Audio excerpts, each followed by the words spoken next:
哎呀，哎呀，不就撒个尿吗？至于这样吗？再说，把你嘴也贴上。哎，听说喝完咖啡要来尿是咖啡味儿的。说什么呢你？今天真是谢谢您了。不客气，不客气，帮助小师妹是应该的嘛。那不用送了，送到这儿就行。哎，没事没事，你放心，这个事啊包在我身上了。好，都这个点儿了，要不我们一起吃个饭吧？哦，不用了，不用了，我已经约了人了，不用了，不用。那么客气，您的，多生分呐。师兄，叫我师兄就好了啊。那个，我说二师兄啊，您这位女施主有完没完啊？哎，回去之后加我 QQ 的啦啊 ，QQ 啊。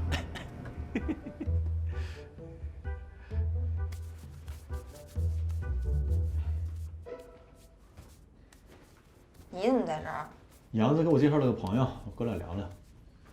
你呢？过来见师兄了？什么师兄啊，八竿子打不着边儿。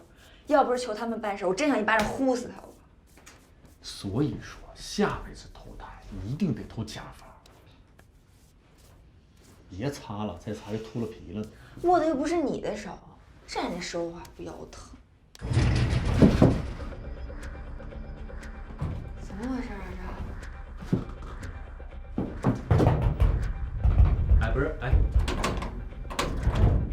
别乱摁，摁坏了。哎，这铃不响。我试试，我看，哎，没声。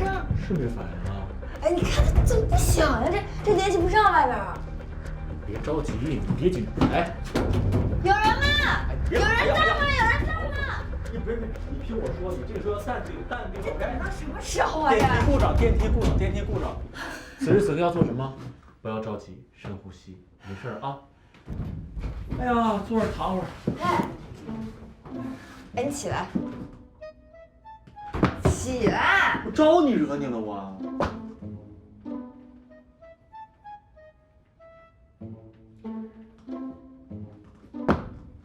你说你这这么麻烦，谁愿意看着？这样行了吧？见着你这种人，准没好事。哎呀，遇见我你谢天谢地去吧。我跟你说，还好没停电，真要是停电了，整个电梯电脑系统全……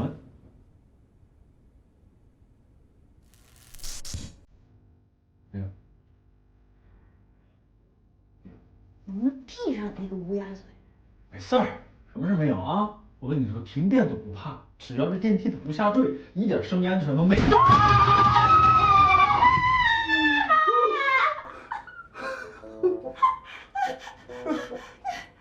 怎么回事啊？电梯下坠了。哎，不会摔死吗？大兄弟，我跟你说啊，越是到这个时候，越要保持冷静。以我的经验，只要这时候电梯不继续下坠，他俩啥事都不干。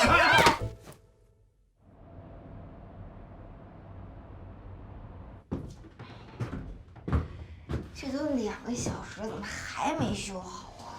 别着急，快了。哎，我给你吹个歌。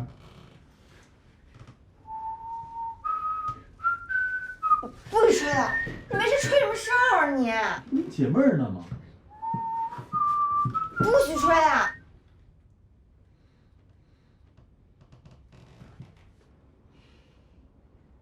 你尿急憋不住。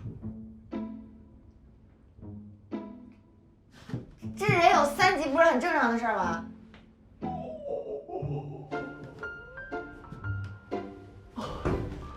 没事儿，这不简单吗？尿吧，尿吧。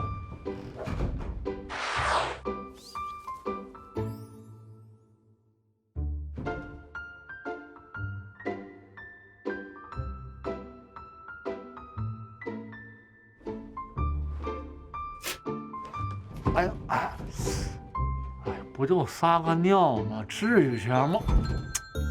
再说，把你嘴也贴上。哎，听说喝完咖啡要来尿是咖啡味儿的。说什么呢你？哎，你们怎么才来呀？厕所在哪儿？厕所那边是吧？哦，我知道了。哎，不是你去哪儿了？哎，帮我摘下来。哎，有人没有啊？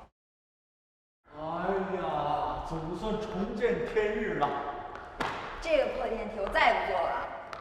你还行呢，连根毛都没伤着。我可倒好，都快被你绑成木乃伊了。哎，这是你自己出的馊主意啊，你可赖不着我。哎，你怎么出来随身携带胶带呢？你没听说过啊？女生的包就是百宝箱。公司楼下不是有几只野猫吗？我有的时候没事会去喂它们，这个胶带粘猫毛再合适不过了。哦，原来如此，还挺有爱心的啊。行了，都这个点了，吃个饭去吧，走。哎，我不去，我还得回公司干活呢。干活之前你也得吃饭啊，都困了3小时，我都快饿死了，也该到吃饭点了，走吧。哎，事先声明啊，我可没带钱。骂人呢是不是？我请客。好不容易被困一次，晚上的饭局我都推了，带你吃点好吃的。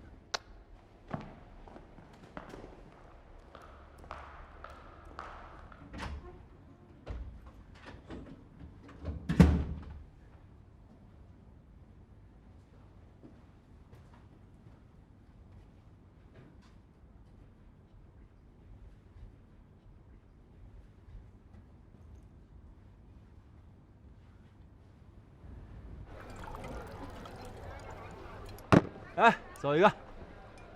我从不在外面喝酒，尤其是跟男人。安全第一是吧？哟，得嘞。吃烤串，烤串安全。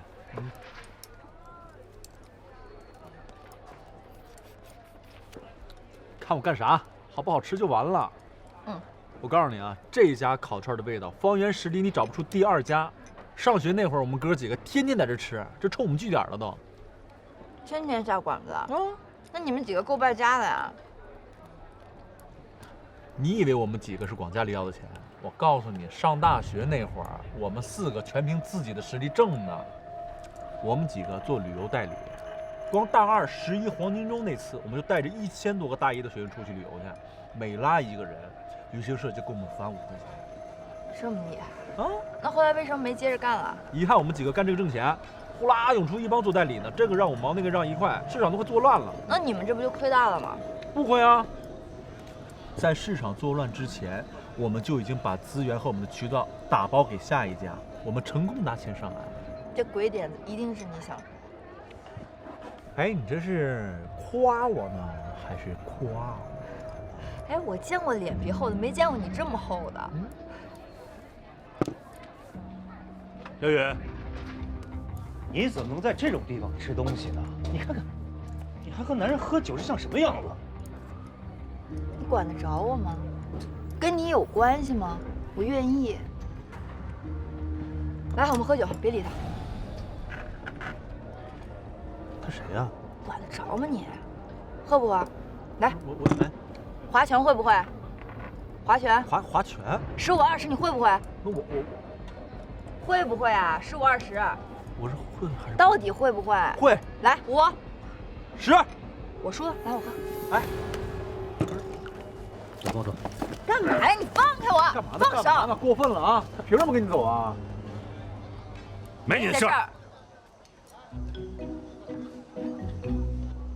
坐下。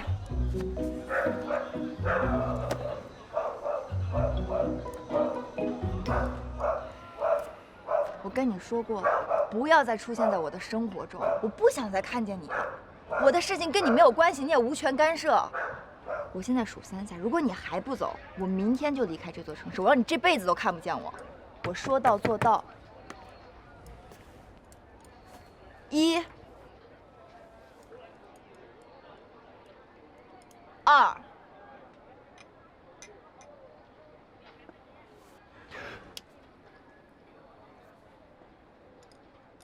你别搓手了，赶紧走吧。我走啊，我走。少喝点酒，早点回去。快走吧，呀，让你走呢。啊，我走了。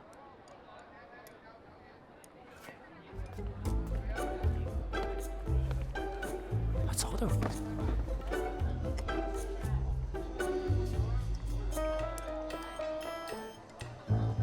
给我。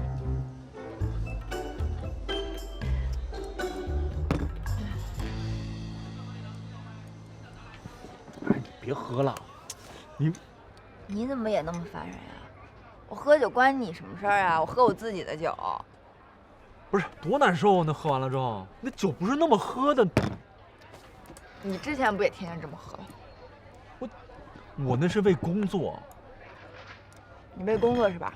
好，那我问你，你工作是为了什么？你工作是为了赚钱吧？好，那你赚钱又是为了什么？像你这种人肯定说，我赚钱是为了理想，我为了实现我的梦想。好，那你实现梦想，你又是为了什么？你是为了高兴啊，对吧？我此时此刻，我现在喝这酒，我就觉得很高兴。那我为什么我不能喝这个酒呢？什么逻辑？行，你说的都对。哎，但你别喝了，别喝，你听我跟你说啊，你听我跟你说，你看，你那男的跟你什么关系啊？为什么他一来的话，你就那么闷闷不乐？有事你告诉我，我给你平了。我凭什么告诉你啊？我不跟你说了吗？跟你没有关系。我没管你，我这不替你打包。我跟他没有关系，我跟他永远都不会有关系。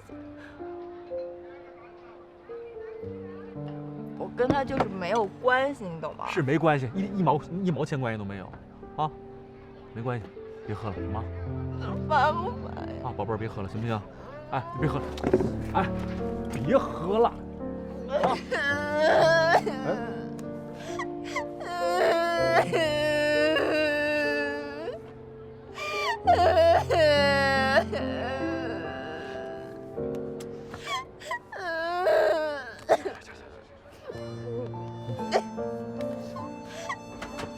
我要去公司。能行吗？直接回家吧，你都喝成这样了。不行，我得去工作了。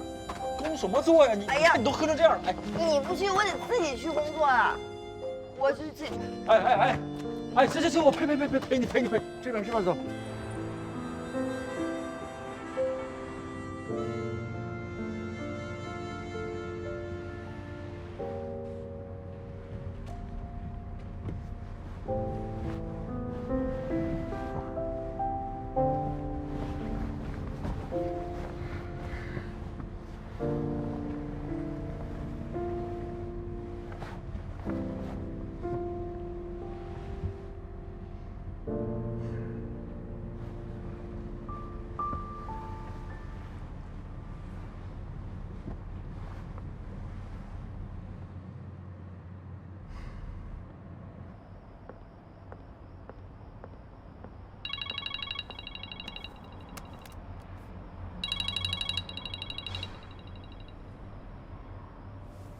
喂，你好，腾飞，上次那项目你那仨兄弟干的是真漂亮，我这还有一急活，他们仨最近还有没有时间啊？帮我问问呗。行，我马上帮你问问啊。哎，快点，等你消息。哎，好的。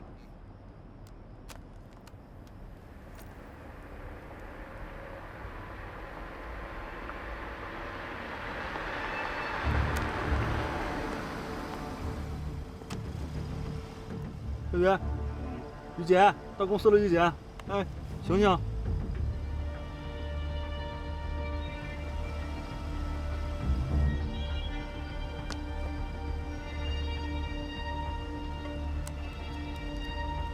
我要回家。哎，我要回家。我知道。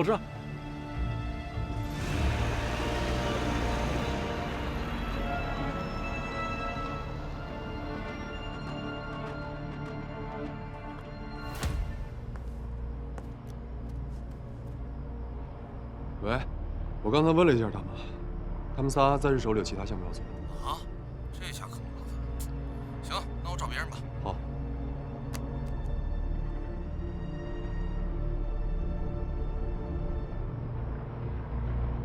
这次杰洛公司只录用1个，不是我撞的呀，人不是他撞的。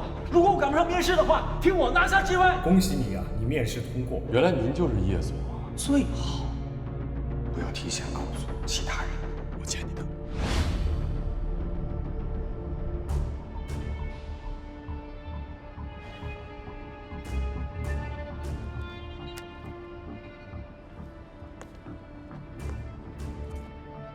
喂。啊，董帆，怎么了？哦，我跟他们说了一下。啊。他们说先做你的项目。真的？那太好了，谢谢你啊，鹏飞。不客气。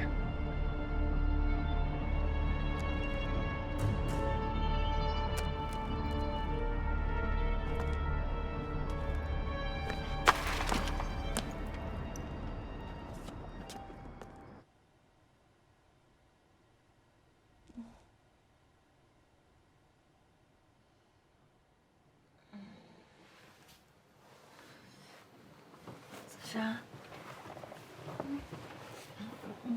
你醒了。哎呀！啊！我怎么回来的呀？我不是在大排档吗？你喝多了，大鱼是送你回来的。天哪，我怎么一点都记不起来了？你不记得，大鱼都替你记着呢。那个人又来找你了，跟你说了几句，你就一个人去喝闷酒了，谁都劝不住。最后喝多了，你又哭又闹的。天哪，又哭又闹的，丢死人了！现在几点了？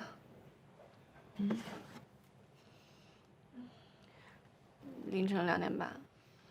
睡了这么久啊？不行，我还有工作没做完。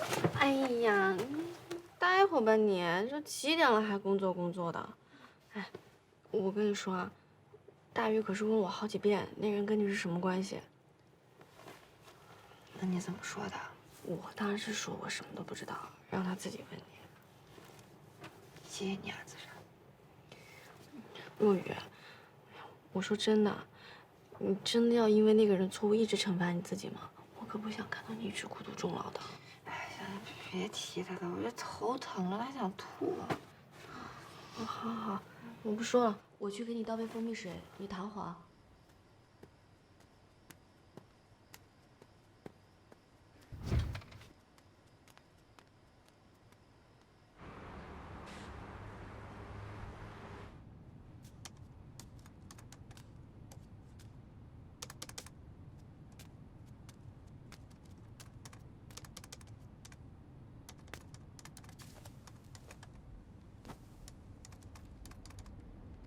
早啊。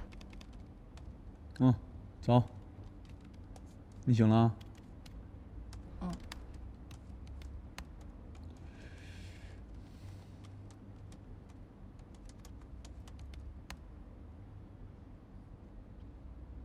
找我有事啊？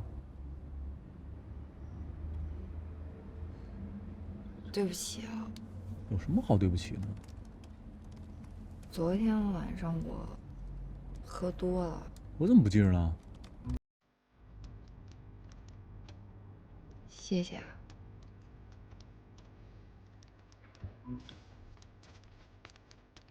哎，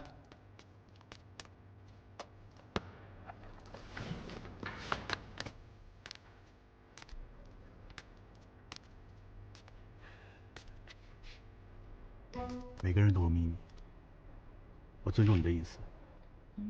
昨天晚上发生的事，你放心，我绝对不会跟别人说的。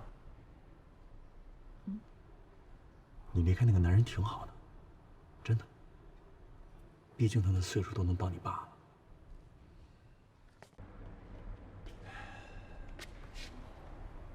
每个人都有秘密，我尊重你的隐私。昨天晚上发生的事，你放心，我绝对不会跟别人说的。你离开那个男人挺好的，真的。毕竟他的岁数都能当你爸了。你把我当什么？于鹏远，你给我站住！又怎么了？你大鱼啊？你不是说开会吗？还开不开了？哦，马上上去啊！你先去吧。我等会儿你。你上去等着去，我就在这等着。有说说。哦，我就是想谢谢你。你刚才不是谢过了吗？哦，那没事了。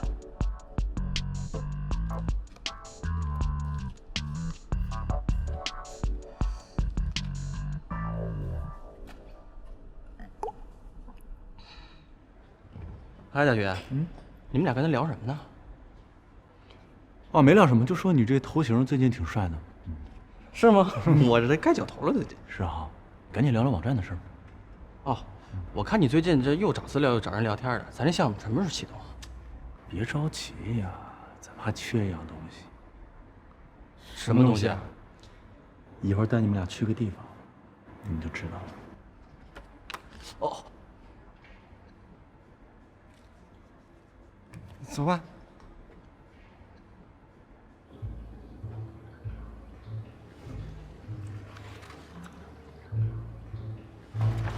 大鱼，咱不是要去做网站吗？你把我们来这儿拉来这儿面试干嘛呀？要我说呀，他就是吃饱了撑的，好好的总经理、副总不当，非来这儿找罪受。不入虎穴，焉得虎子。既然咱们仨想做租房网站，就要掌握这一行里第一手情报，傻不傻？方玉婷来了没有？我叫方觉婷。HR 文化程度行不行啊？名字都叫错了，靠不靠谱？再说了，就算要拿第一手数据，没必要仨人全来吧？要不全权委托你一个人？哎，算了，那还是你们俩陪我吧。大鱼，那咱们具体干嘛呀？我负责摸清他们的经营逻辑，杨子呢就负责收集情报、拓展人脉。你自己摸清他们的网络架构，还有他们的数据库模式，知道吗？这个放心，只要别跟人打交道就行。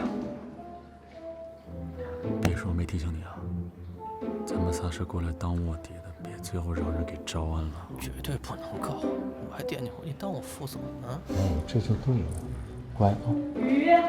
于凡硕，于凡硕是谁？我，于鹏月。啊，美女。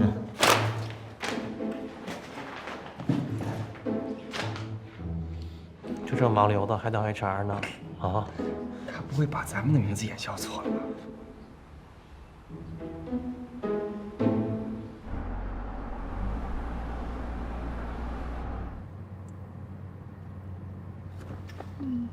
怎么？没睡好？加班了？没有。哦。昨天是出去应酬还是？腾飞，我有点困，想先眯一会儿，等会儿到了你叫我行吗？哦，好。谢谢啊。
你好，这个专业，哎，您是那个300块钱要不要了？好嘞，那我马上给你打啊！哎，好嘞。哎，张哥呀，哎，你好，您上次那个粮食感增值那个房子简装要不要了？安居才能乐业，你选择我们，就是选择了幸福。好，相信你们。哎，这。忙着是吗？没问题，我给你留着呢。哎，好嘞，哎，再见。走了，吃饭去啊！哎，好嘞。哎，店长，马上啊！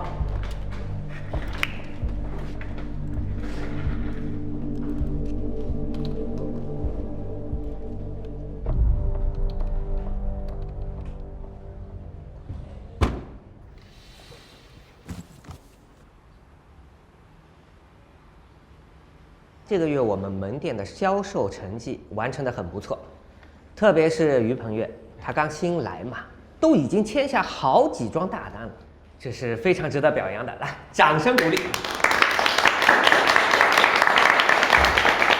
小鱼啊，给大家说2句吧。这没什么好说的，感谢店长对我们3个人的栽培，感谢周哥、李哥、王哥对我们3位新人的支持和鼓励，给我们这样的一个机会。这样，店长，等什么时候我发奖金了，我请大家唱 KTV 吃烧烤。好，静一下，静一下。还有个事要说一下，最近呢，上面任命了一位租赁事业部的总经理，这2天呢，在各个门店走访调查，说不准什么时候就到咱们门店了。所以啊，从明天早上起，所有的人提前1刻钟上班，把我们的门店卫生好好的打扫打扫，争取给领导留下好印象啊！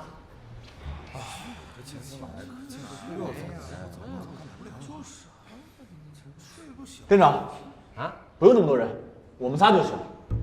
咱们店平时挺干净的，用不着打扫，我们仨就没问题。真的。你们仨行吗？我们仨没问题。好，就你们。怎么夸你2句还飘上了呢？什么活都接啊？这保洁这活也干啊？杨子，大宇这么做肯定有他的道理。你懂个屁呀！多干活能给你钱是怎么着？你还想不想回去做你的副总经理了？想啊！想你就别废话。如果不出意外的话，明天咱们的卧底工作就结束了。真的。通过这段时间的卧底，我们基本上已经摸清了中介公司的租赁板块的经营模式和业务流程。现在唯一缺少的就是数据方面的支持。总部确实有我们需要的数据，只可惜只有店长级别以上的人才有权限查看，咱们不可能在短期之内当上店长，所以只能另想办法。请进。店长，我也想去擦一下咱门口那灯箱。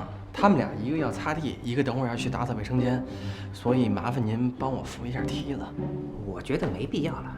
你看这几天都是雾霾，我们只要把店里打扫干净就行了。咱不能驴粪蛋子表面光啊，是不是？咱那外面里面都干净啊。你想想，这经理要是来了，看见咱外面这灯箱倍儿干净，倍儿敞亮，也觉得有面子呀。我听你这小子一说，好像有点道理啊。行，如果领导表扬我们，我一定给你记功。别，所有荣耀都归店长。那咱们就去一下啊！走走走，关门关门啊！忙忙忙。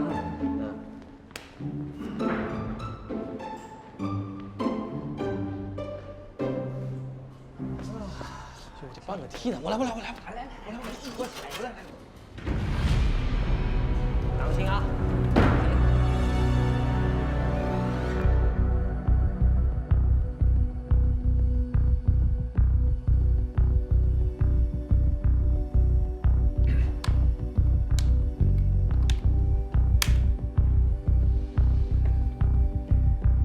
当心点啊！店长，麻烦您帮我拿着那喷壶。好，你稳住啊！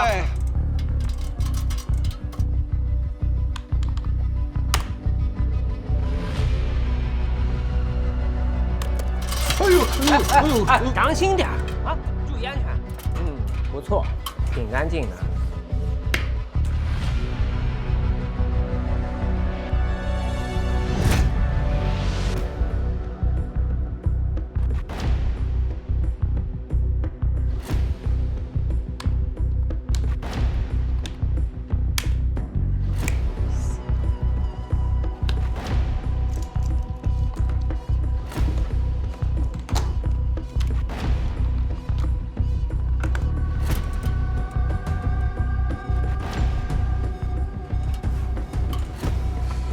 要不手机呢？哎，小杨，你自己没事吧？我去找手机了啊！哎，店长，店长。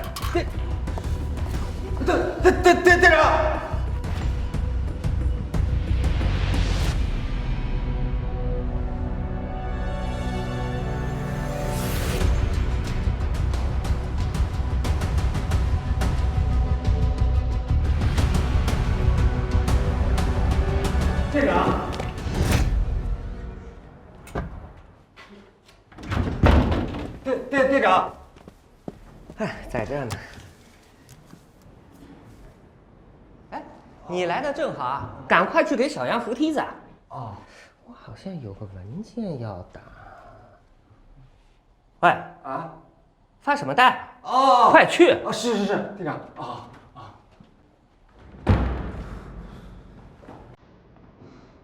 大鱼呢？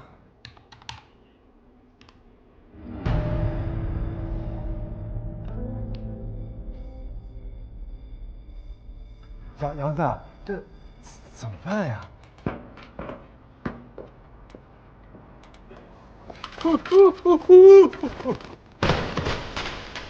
哎，小杨，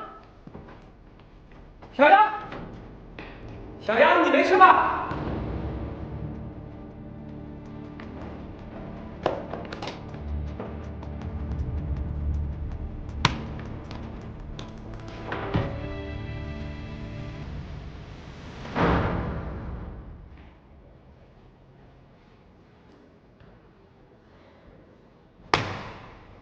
当时的情形那真的是相当的紧张啊，比什么《碟中谍007》还要刺激100倍。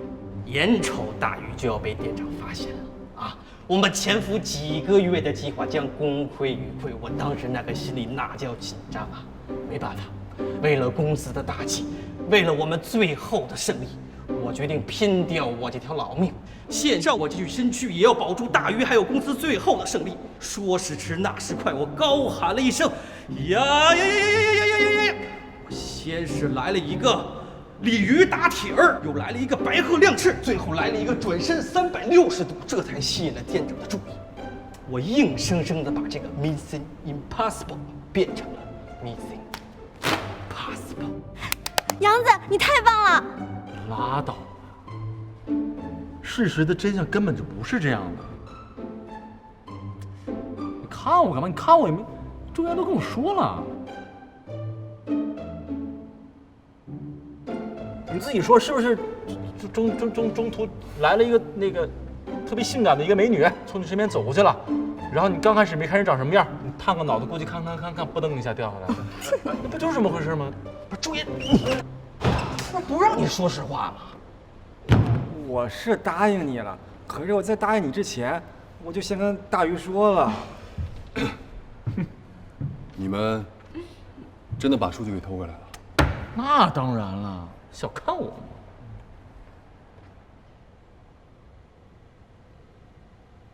我觉得这么做有点不太合适吧。怎么了？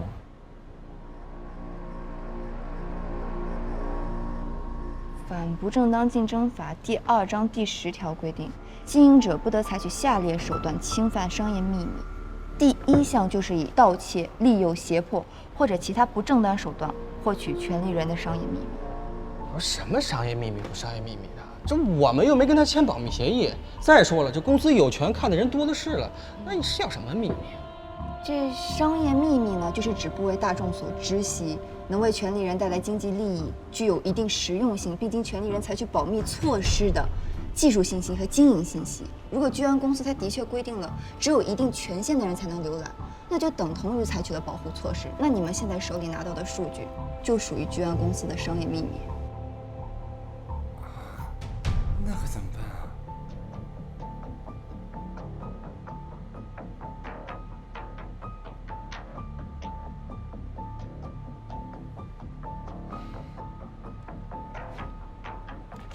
喂，把数据删。别删呐！大鱼，咱们费了这么半天劲，我这命都快搭上了。再说了，咱们要看别人也不知道，删了。哦。我这一跟头算是白摔了。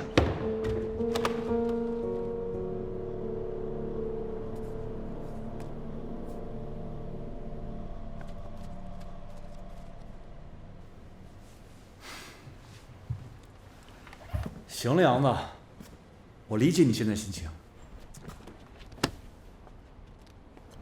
闹别扭。数据没了，咱们还可以再想办法。如果连底线都没了的话，可真就找不回来了。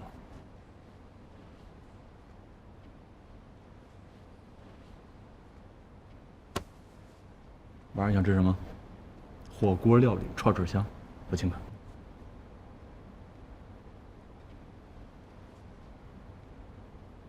真的假的？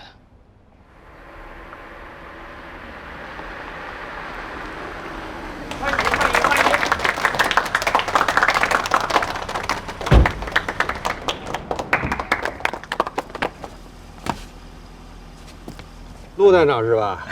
哎呀，真好！我走了这么多家店，只有你们这家店把门口的招牌保持得如此整洁啊！其他家都注重店内的卫生啊什么的，结果忽视了这个门外的招牌。招牌才是一家店给人的第一印象。哎呦，小手真软和。我给你算算啊。你真会看呀！哎呦，何止会看呀！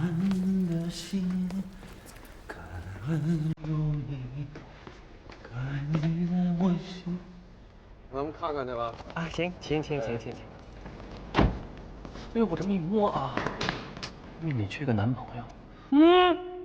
别说，跟我长得有点像。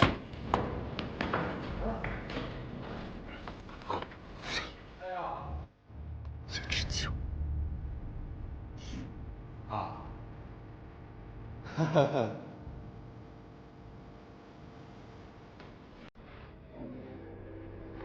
搞得不错，确实搞得不错，陆店长。看来你们店在环境上真是像一个。陆店长，我这次来呢，一是考察客店的环境和实际工作的开展情况，二呢，我是特别想要了解一下基层员工在工作中的实际困难和他们的真实想法。你这样，你给我找一间会议室，再找几个优秀的员工，我和他们简单的交流一下，你看怎么样？没问题啊，这个会议室就在那，你先请啊。好，你们去忙吧。好。德宇，咱们现在怎么办？30楼去，走为上策。啊。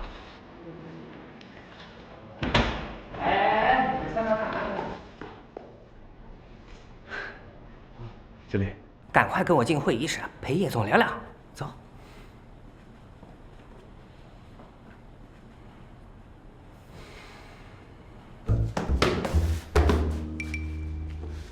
哎，快点进来，进来。好的，店长。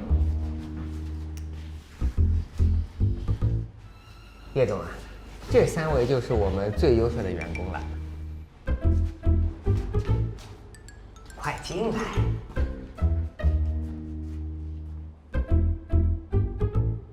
陆店长啊，你忙你的去吧，我跟他们好好聊聊。啊，好。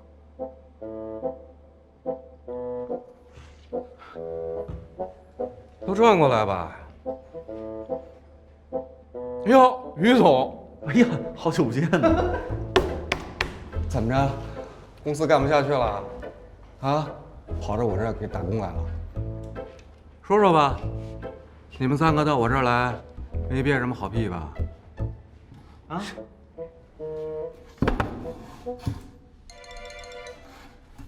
我看是你没憋什么好屁吧？哎呦，哟，哦，行，这现在啊，流行一句话叫什么 ？No 作 No 大。我呢，也不想当什么正人君子。既然咱们之间有过节呢，我也就不想玩什么一笑泯仇那一套了。痛快点，是你们自己走呢，还是我轰你们？你懂法吗？我们几个可都是签了合同的，而且我们并没有违反劳动法。还有，公司要开除我们的话，且需要经过我们的同意，还要给我们额外N+1个月的工资。还有，那不叫 no 作 no 大，那叫 no 作 no die。OK？Do you understand？No 作 no die， 行。No 作 no die。哎，叶总，叶总，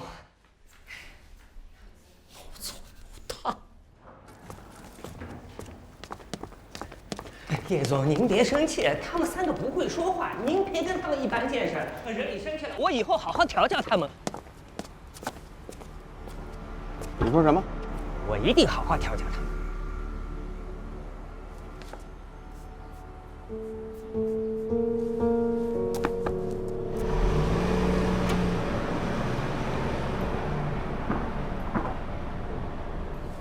明天你们3个调到总部去。我们仨调总部？店长，我没听错吧？我们仨调总部去？怎么了？这么好的事儿，你们还不愿意了？不是，能不能让别人去啊？哎，我不知道你们怎么想的。这有多少人削尖脑袋想往总部钻啊？这天上掉馅饼的事儿都砸到你们面前了，你们还不乐意？什么情况？这哪是馅饼啊？这分明就是炸弹呀！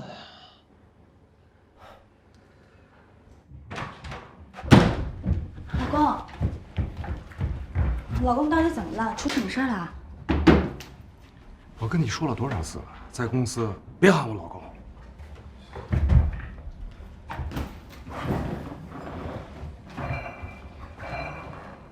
我不就是想关心你一下吗？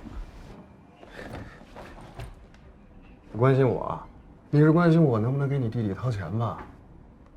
哎，你说，你爸妈的脑袋是不是让驴给踢了，还是进水了？他出国留学，凭什么我给他出钱？我告诉你，以后你们家那些破事儿，我一律不管。你这人怎么这样啊？当初都是你答应过的。当初是当初，现在是现在。我要的是女人，不是你爹、你妈、你弟弟那一坨人。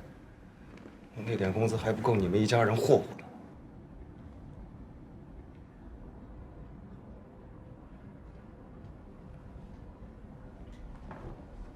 行，说话不算数是吧？你别以为我不知道，你赚那些钱又不是靠工资活着的。你什么意思？我说有些人利用职权拿公司的钱给租户放贷，然后租户的押金做抵押，钱还了就……信不相信我抽你？这什么地方？公司。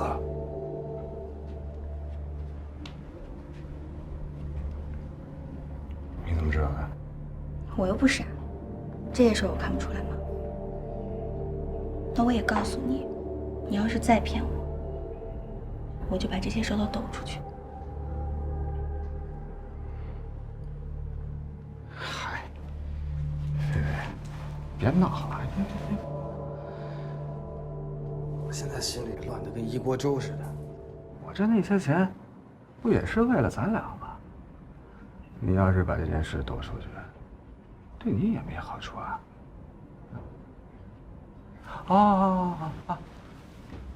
刚才是我态度不好，我向你认错，老婆，我错了啊！一旦我钱周转过来，我就给你打过去，好不好？啊？刚那样多好，你放心吧，只要你一直对我好，这些事儿呢，就会烂在我肚子里的。那你倒是说说看，到底什么事儿这么不开心啊？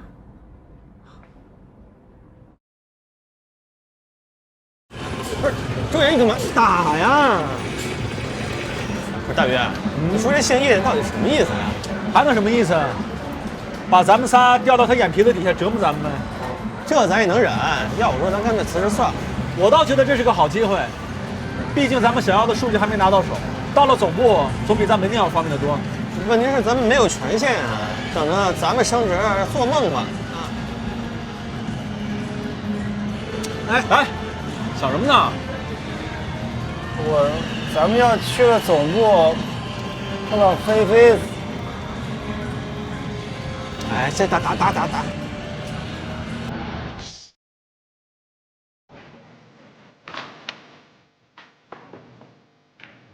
早上好，美女。是。我们是来报道的。哦，你们在那边先坐一会儿。叶总还在开会，等他开完会我就带你们去见他。OK。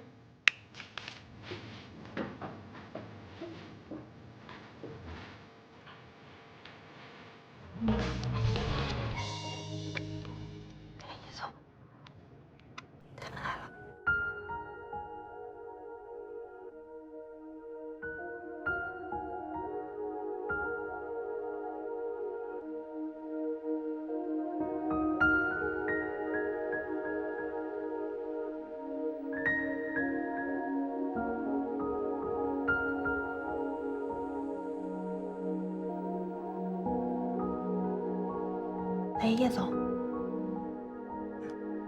赖三还在那等呢。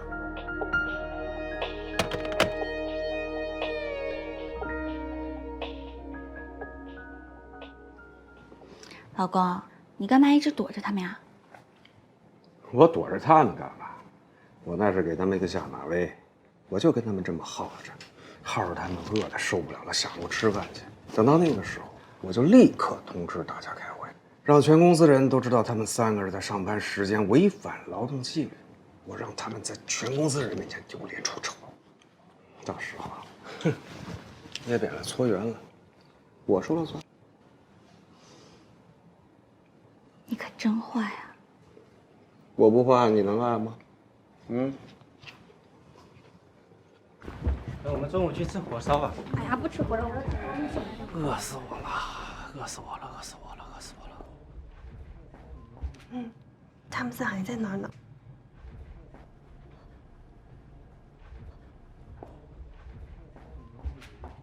哎，这猪肉大葱的包子比那卤煮还好吃呢，咱晚上接着吃啊。哎呦，猪肉大葱的，哎呦，包子，哎呦，我最爱吃猪肉大葱了。哎呦，饿死我了！这会怎么就开不完了？真烦，饿死我！哎呦，我想吃包子。来，叶总，我懂，我懂。哎，你们3个过来，过来。你们叶总开完会了？开完了，3位请跟我来。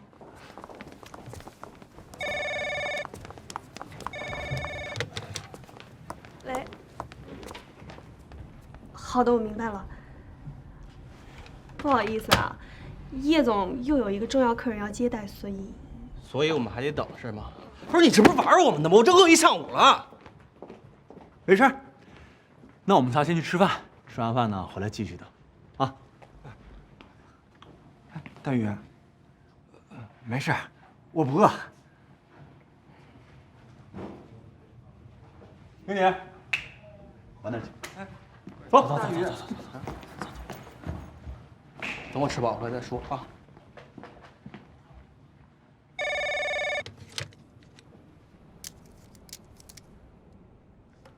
你看清楚了，他们仨真下去吃饭了。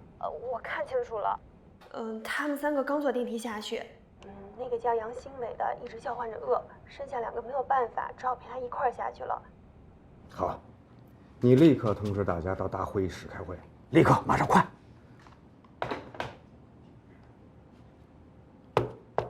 我们在这里呢开一个欢迎会啊。下面营业部向我们推荐了3位优秀的员工，从今天起呢就正式的调入总部工作。那么我想呢借这个机会，让他们和大家认识认识，熟悉熟悉啊，这样呢也便于他们更快的进入工作状态。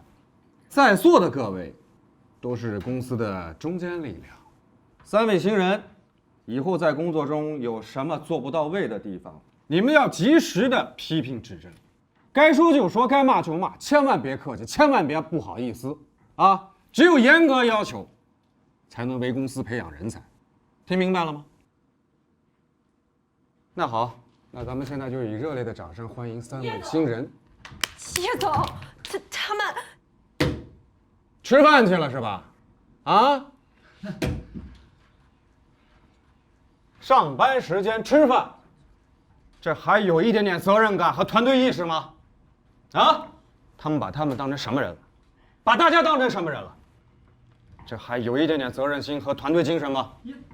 别打断我，说了多少次了？行了，坐下。行，这种情况一定要重重的罚，谁抽筋都不好使。我要重重的罚他们。等我见到他们啊，我告。叶总好。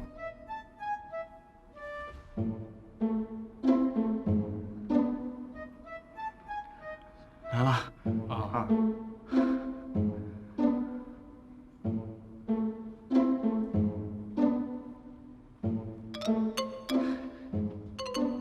3位新人，你们自己介绍吧。叶总，叶总，听我说。叶总。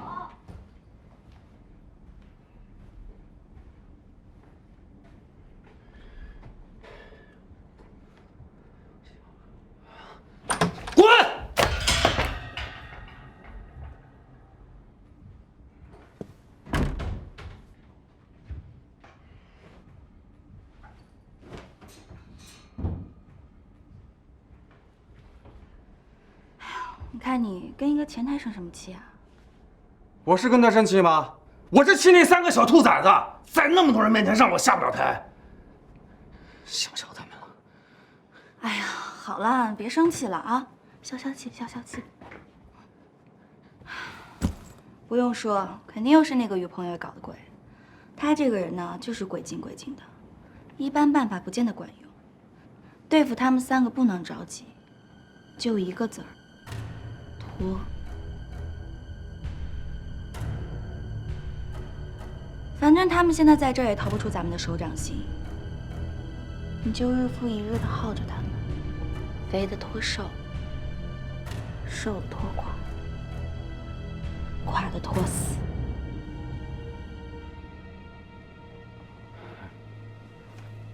薇薇，没看出来啊，够狠的。你就一点都不心疼你前男友吗？既然都已经是前男友了，那有什么可心疼的呢？嫁鸡随鸡，嫁狗随狗。我陈菲菲也是有底线的人，只要你心里有我，我心里就不会有别的男人。真的啊？嗯。那行啊。那你这2天抽个空，打探打探，他们究竟想要干什么，耗耗他们的闷。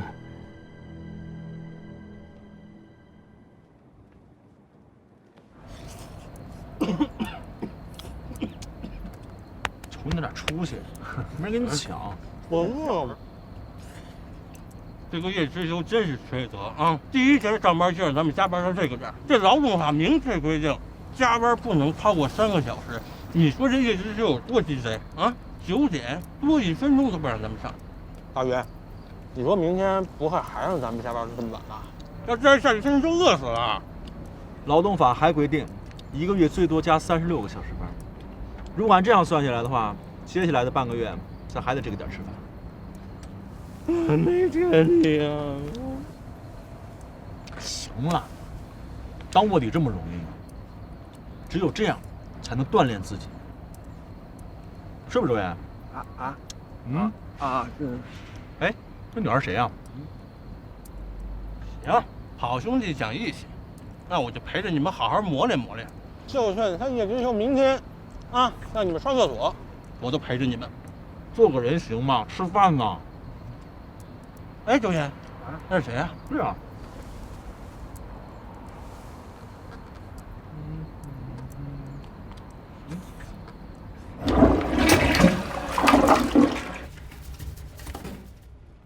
喂，我说杨新伟，你今后能不能闭上你那个粪嘴？不是，我也不想这样啊！这谁知道这叶之秋这么变态，真叫咱刷厕所呀？哼，我看他呀是早有预谋了。听说他专门为这事跟上面公司领导打了报告，要在公司里开展一项内部改革，把之前的保洁公司给辞了，让所有的员工轮流打扫卫生，还美其名曰说什么提高员工素质、提高服务意识、降低成本。我去，段位太低。所以咱们就成了这第一批实验的小白鼠，是吗？这凭什么？他这分明就是公报私仇。要说这轮班应该按天轮、按周轮，哪有一干3个月干到底的呀？行了，你就别发牢骚了。人家理直气壮地说这是实验期，其他员工巴不得晚点开始工作。咱们仨呀，是彻底被孤立了。大宇，你能不能想想办法啊？你要不想，我想。要我说，咱们1不2不休，走。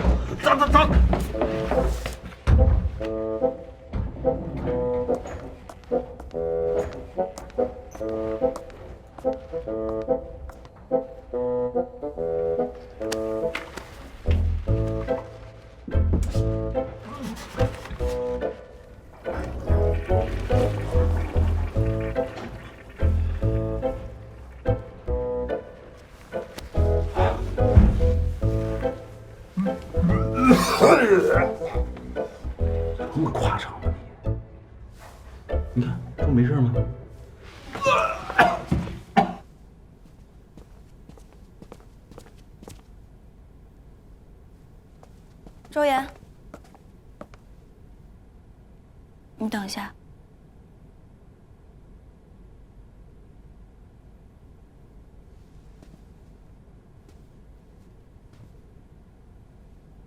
我知道你恨我，之前那么做是我对不起你，但请你相信我，其实我也不想。我们家里什么情况你应该知道的。我爸妈逼着我跟你分开，周岩，我真的是没有办法了。你已经为我付出的太多，我真的不忍心再给你压力。都是我的错，对不起，对不起。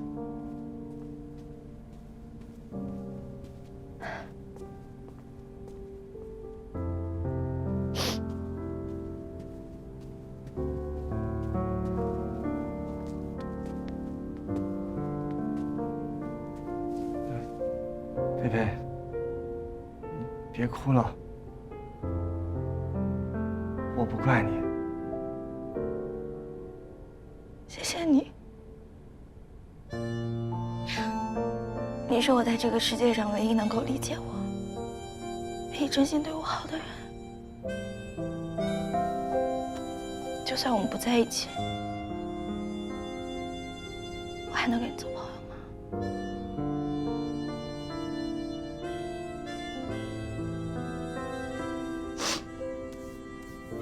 对了，你之前不是跟宇光月他们一起开公司吗？怎么跑到君安来了？啊，我们只是来大公司锻炼一下。锻炼一下，那也用不到跑到这儿啊。这个叶知秋最记恨人了，你们不是活受罪吗？难道你们还有别的什么目的吗？啊，没，真没了。瑞安，那个以后在公司遇到什么难事尽管找我，我一定会帮你的。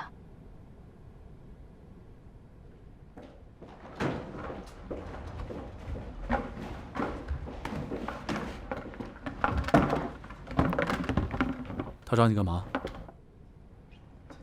他跟我道歉，他说以后公司有事儿可以找他帮忙。他能帮个屁呀！这鳄鱼的眼泪。他跟你道歉，这是黄种人给鸡拜年，你知不知道？菲菲，他也是被逼的。菲菲什么呀，菲菲？我跟你说，周围你就是被菲菲吃得死死的。他真的跟你说，将来你有事儿可以找他帮忙？不是大鱼，你不会也相信菲菲说的吧？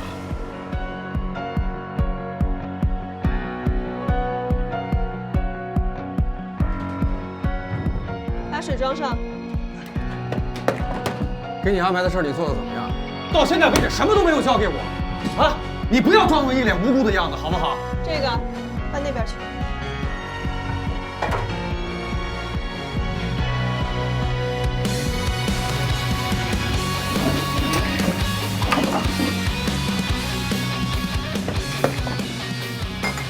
你到现在做了些什么东西啊？就你这样的，这公司不就白养人了吗？你还点头？你再点一个我试试，你再摇。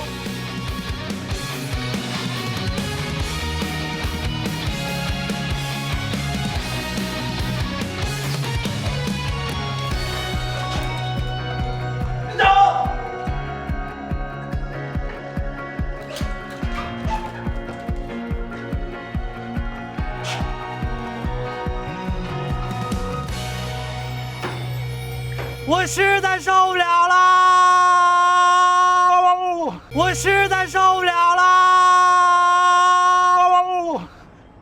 哎呦，大鱼，我真受不了了，什么时候是个头啊？你就当对自己人生的一次磨练，再磨就磨没了。不是大鱼，你说，我这脸皮子够厚的了吧？这叶知秋天天这么批评我，还当着那么多人批评我，我就说我这脸现在都吹弹可破了。你脸这不没破呢？有什么不能坚持的？你看人家周岩，他是不好意思说，是不是周岩？我其实还好，就是老能见到菲菲。我知道我们现在已经到了极限了，可最重要的资料咱们还没拿到手呢。这个时候放弃，那咱们之前受的苦不都白费了？相信我知道我们现在挺得非常的难受，可是叶知秋比咱们更加难受。再坚持一下，我一定给哥俩一个满意的答复。大鱼，听你这说话这意思，看这小眼神儿，好像你有什么新的想法呀？哎，想法我倒真有，不过这次可就要辛苦咱们的美男子周先生啦。我。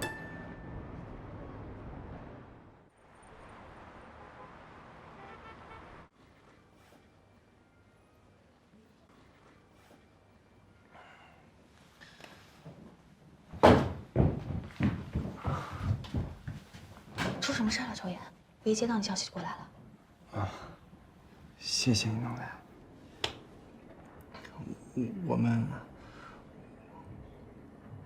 我们仨快受不了了，我们想。你们要走？不，那个，菲菲，我们想请你帮个忙。帮什么忙？你说吧。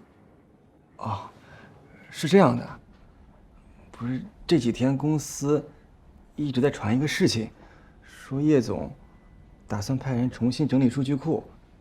啊，你也知道，这是个苦差事，公司的人能避则避，还有人想把这个事儿推到我们，让我们来干。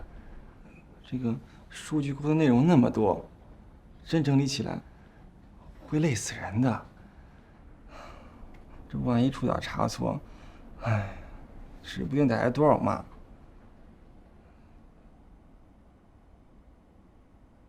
啊，这就像杨子说的一样，与其让我们干这个，还不如让我们扫厕所呢。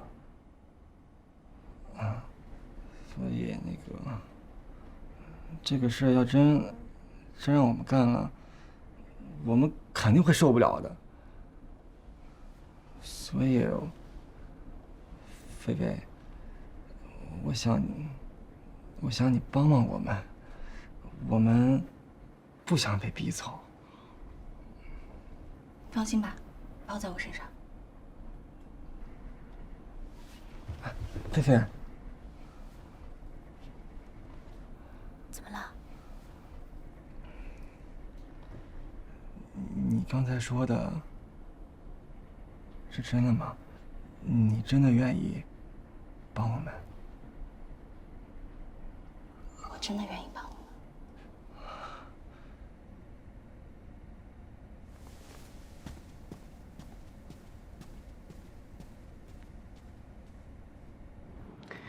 你说他们究竟想干什么？啊？这都1个多月了，甭管怎么折腾，一点动静都没有。哎。可是我就觉得哪儿不对劲呢。是有点不对劲，我也让人从侧边打听过，但他们3个异口同声说，就是来大公司锻炼自己。说你头发长见识短，这是真话吗？鬼都不相信。不能这么耗下去了。不行，得找个理由把他们开了。哎呀，坐下。大不了就赔钱嘛。你能不能沉稳一点？这上面刚夸你为公司节省成本，现在你就无缘无故来一个解聘赔偿。再说了，他们3个现在真的挑不出什么毛病，让干嘛就干嘛，就连刷马桶都抢着去做。现在全公司都把他们当活雷锋，你就把人家这么开了，别人怎么看你啊？那你说怎么办？我现在心里乱七八糟的，本来想套个兔子，结果把自己套了。啊！我现在就是，谁有办法让他们走，我就给他烧够呛了。我倒是有个办法。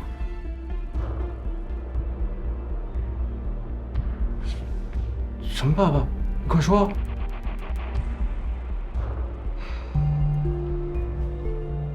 我真是操心命啊，帮得了这个，帮不了那个。到最后连自己亲弟弟全忘了。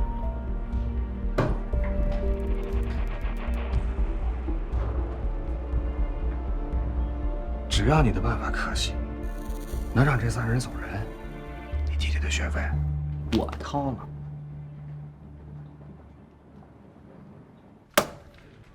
哟，叶总，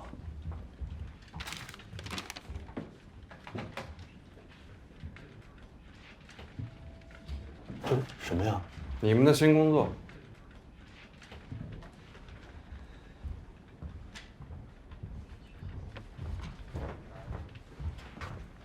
整理数据库。不是，叶总，这么大的工作量，我们3个人怎么可能完成呢？这我管不了，该加班加班，该熬夜熬夜，反正到时候我来检查。叶总，你让我们一直加班，我们忍了；你让我们刷2月厕所，我们也忍了。整理数据库这么大的工作量，是不是有点太过分了？什么叫太过分了？这是正常的工作安排。这么简单的工作你们都干不了？干不了就打辞职报告滚蛋！我还告诉你们，所有的数据必须和之前的一一对上，错一个都不行。叶总，哎，你多给我们2天行吗？叶总，求你了，叶总。叶总，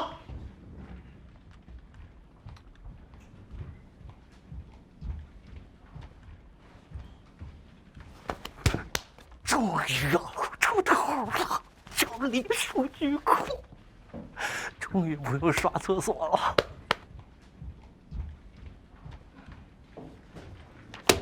你是怎么搞的？什么事，董事长？你还不知道吗？现在公司上下都已经收到邮件了，就连全国总部都已经惊动了。现在外面闹的是人心惶惶的，你让我怎么跟大家解释？董事长，我什么邮件？我没收到什么邮件。你自己看看吧。我都找人去调查过了，人家说的打击报复和你之前在乌梁搞的那个什么黑名单，全都是真的。你这么做是在毁掉整个行业的名声，是咱们中介行业的耻辱啊！你走吧，居安公司不留你这样的人。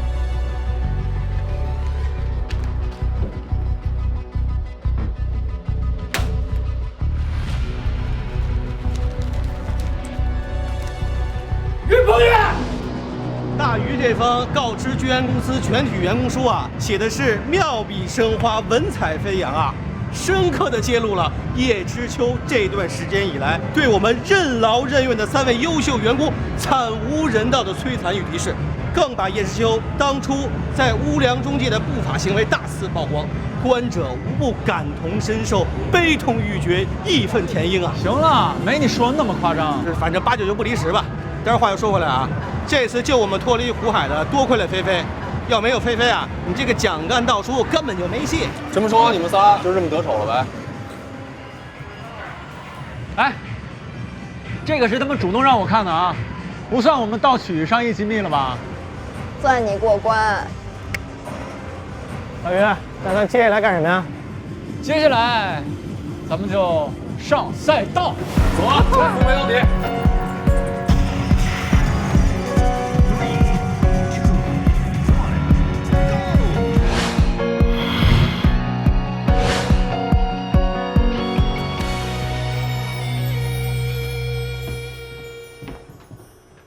大鱼还看呢？这之前看了那么多的居安数据，这又花钱买了这么多行业分析报告啊，这能看出什么来？不看不知道，一看吓一跳。这回咱们麻烦大了，赶紧叫人开会。又开会啊？开会了！于大师，你闭关了这么久，终于修炼出山了。老夫一观天象，略有所得。就是这少臭贫啊！有什么话赶紧说，我还急着睡觉呢。我呢，打算做一个面向1000万北漂的网上社区。之前不是打算做一个不收中介费的租房网站吗？怎么又做网上社区了？因为他突然间发现，做一个不收费的租房网站，几乎是不可能的。不愧是老大，一语道破了关键。不收中介费的租房网站听起来很有噱头，可如果把重点放在租房网站这4个字上面，我们将会面临巨大的问题。什么问题啊？问题在于盈利模式，因为如果不收中介费的话，将导致我们的网站失去最主要的收入来源，而其他收入需要人气，也就是流量的支撑。可惜，租房只是一个阶段性的行为，间隔的周期太长。我们的网站具有足够的吸引力，但是粘性不够，因为客户一旦是租到了房子，短期之内就没有必要再次登录。所以说，从理论上来说，网站做得越好，死的也就越快。那做网上社区就能避免这个问题吗？当然能。在古代的时候就已经有了。早在600年前，中国第一个集餐饮、住宿、社交为一身的北漂社区就已经出现了，那就是永乐年间的芜湖会馆。从那以后，湖广会馆、南海会馆等类似场所越来越多，按照不同的地域以及不同的人群，服务于士绅、官员、学生以及各类人士，也就是古时候的北漂。所以你想要搞一个网上会馆，真棒，差不多就是这个意思。这个网站最重要的功能就是满足那些北漂们的社交需要，比如说满足他们在一个陌生环境下急需要找到组织的这种心理需求。但是北漂的人总共也就1000多万人左右，这个网站做得起来吗？网站做不做起来不看网站的大小，你从数据就可以发现，越大而全的门户网站这2年日渐衰落，反而是一些小而精的小众网站做的是风生水起。所以我就打算做这样精准的专业网站。那这租房跟中介有什么关系？当然有关系了。这1000万的目标用户群里面，租房的人占绝大部分。如果我们向他们提供免中介费的房屋租赁信息的话，你说会不会每一个人、每一个北漂都会注册和登录呢？我明白了，你是想通过这种不收取中介费的租房方式来吸引人气，用社交内容把人气转化成流量，最后想办法用流量来赚钱。你真棒！这1000万的北漂用户群里面，有一半的租房人是年轻人，这些人就是我们的核心用户群。兴趣社交、金融接待、视频直播、家政服务、职场培训，他们需要什么，我们就给他们做什么。网站的用户活跃度越高，粘合度就越高，粘合度越高，商业价值就越高。就算不能像虚拟办公室一样解决大城市的问题，但至少也可以让大部分的北漂过得舒服一点，从而实现我们的安得广厦千万间的梦想。我的个乖乖，你这是要曲线救国呀？啊！可是这么说的话，你们不等于还是在跟这些中介公司抢生意啊？这可不叫抢生意，这是跨界的竞争。实话说，我们根本就不提供中介这样的服务，我们只是提供一个免费的信息交流平台。那还不是一样？当然不一样了。科技的进步必然会带来行业的改变，各行各业都必须面临转型升级，不能抱着老传统和那些眼前的利益不放。只有这样的话，我们才能顺应时代，不然早晚会被这个市场所淘汰。那这个网站叫什么名字？名字我早就想好。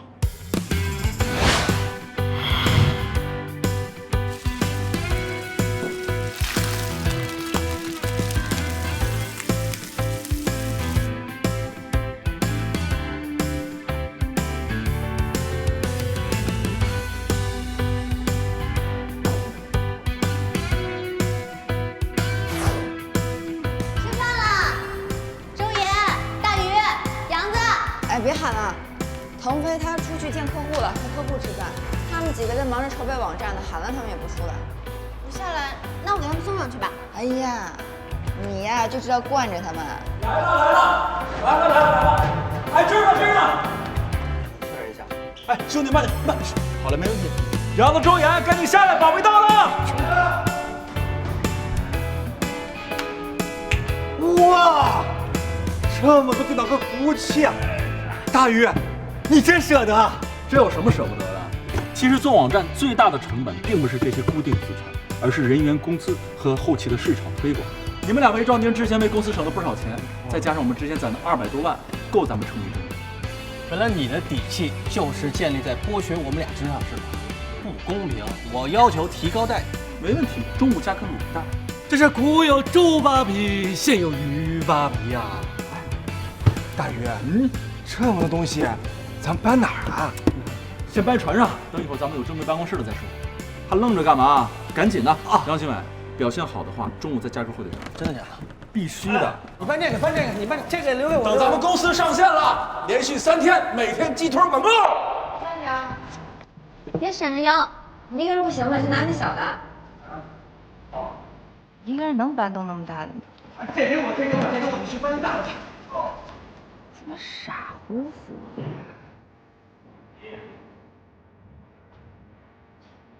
我看他们这个样子，就算是饿了也顾不上吃了，还是待会我给他们送过去。你送了他们也没功夫吃，还是等这个3个疯子忙完了再说吧。要是凉了再给他们热热。你不觉得他们疯起来的样子还蛮可爱的？疯子有什么可爱的？人家都说创业中的男人是最有魅力的，有没有一点点动心？我看啊，是你动心了吧？要不把周岩叫来聊聊？哎，周岩，别，我错了，我给你做好吃的。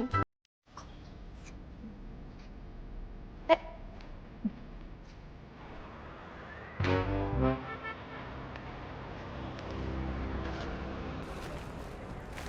难得你今天不加班，还自告奋勇的来陪我采购。最近时间一直都是你和子珊来采买，大鱼他们做网站也空不出来时间，我这当老大的不得表示一下。他们哪是没时间呀，是压根就没操这份心。3个人做网站的确挺困难的。我听说最近大鱼已经开始在外面找人了。他没找你吗？没。是啊，你在公司混得风生水起的，怎么会为了一个没有人做过的网站就跟他从零开始呢？哎，这个于鹏宇还是有点自知之明的。怎么在你心里我就是这么功利啊？我是嫉妒你好吗？同样是工作3年，你都升了3次职了，我还是个专员。是资深专员，多少人干了3年干不到你这程度？反正还是比不过你。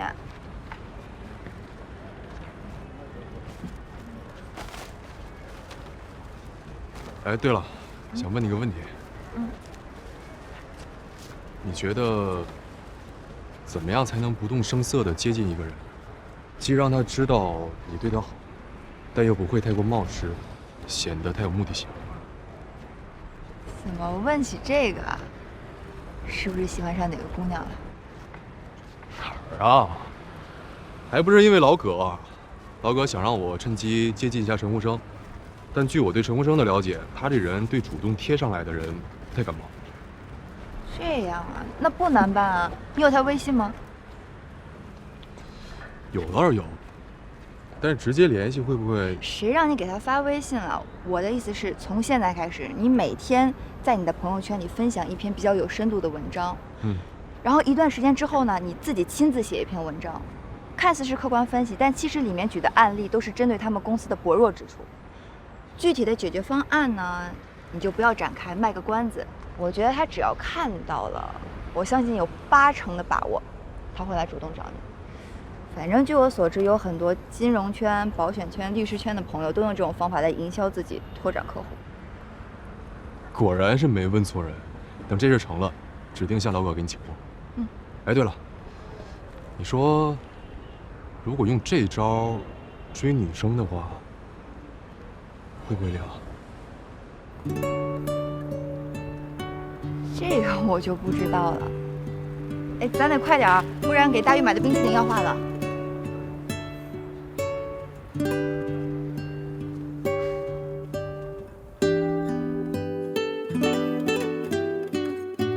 陈老莅临我司，我司真的是蓬荜生辉。哎，年轻人，还认识我吗？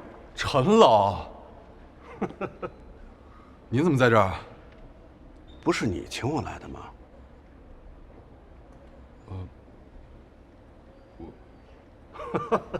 给你开个玩笑。对了，我看了你分享的那篇新经济形势下 IT 服务新需求和新升级的分析报告。好小子，虽然报告没有提玉兰集团一个字，可是通篇都是以玉兰集团为模板的。我没说错吧？为了写这份报告，没少下功夫吧？我的这点小心思还是逃不了您的法眼。我呢，主要是怕太打扰您了，所以……好了，以后再有这种东西，就大大方方的拿到我这儿来，啊！我把你当老朋友，你可不能把我当普通的客户来对待。是，陈老。哎呀，李腾飞啊，李腾飞啊，我果然没看错人呐！之前让你跟陈福生套近乎，你小子还果然做到了啊！你真是我们公司的福星啊！像他这样的大佬都这么给你面子。没有，你放心，等合同一下来啊，我立马给你升职加薪。好好干啊！好，谢谢葛总。哎。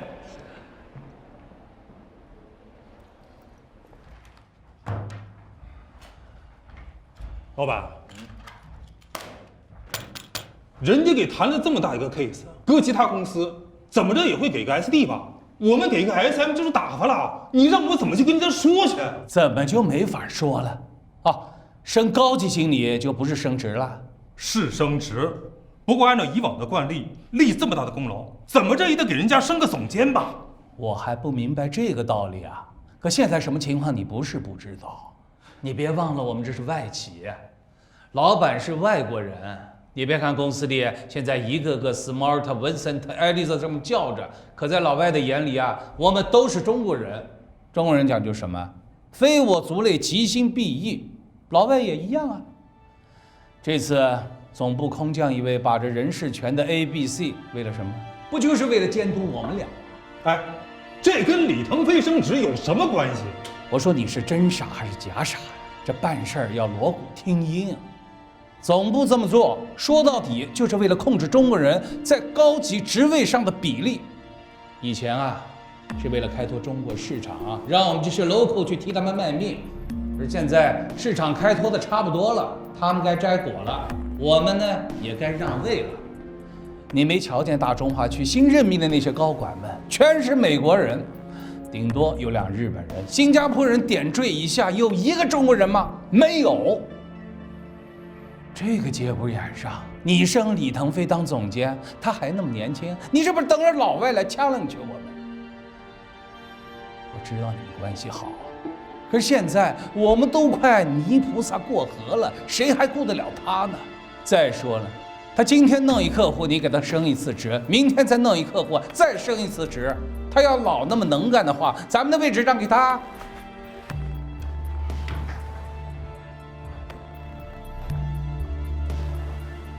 不是说升总监吗？哎呀，谁知道啊，连个副总监都没给。哎，他是不是得罪谁了？不知道啊。真是。听说让那个新来的 ABC 给驳回了，老外要降低中方高管的比例。这都什么年代了，还看不起中国人啊？哎，没辙，外企就这样，看不见的天花板，可不是说说就完了的。我看都不一定，估计是老葛看他太猛，自己心虚了。对。哎，等一下，看见王若雨了吗？嗯，在休息区呢。啊，谢谢。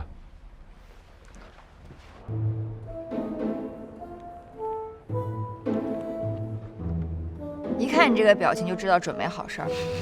说吧，又要干嘛？我要求你帮个忙。帮什么忙？是这样，我们网站初创，没什么经验，尤其是在法务方面。想让我帮忙指点一下？行，没问题，只要我有时间。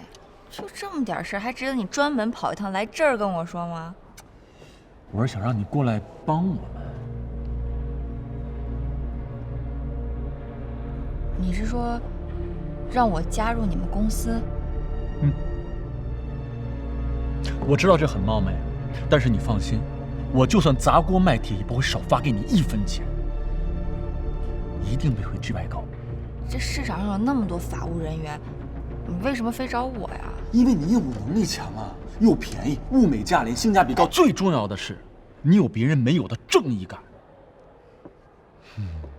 我跟你说实话吧，我们做这个网站真的不是图赚什么大钱，我们只是想开辟一条我们从前没有走过的路。如果这条路开辟通了，受益的不仅仅是我们，更是那些千千万万的北漂和在外流浪的一些打工者。换句话来说，我们把社会责任感看得比利益更加重要。说真的，如果不是志同道合的人，真的很难加入我们。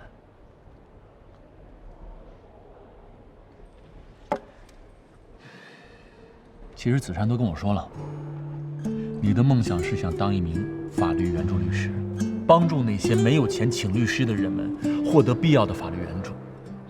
但是我想我们之间并不重合。在这个世界上，有些人是为了自己，为了利益，但有些人是为了梦想，为了更崇高的东西。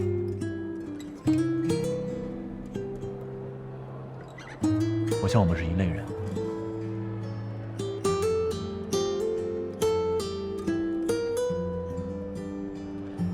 小月，我这人平时不太会求别人，不过为了你，我愿意张一次嘴。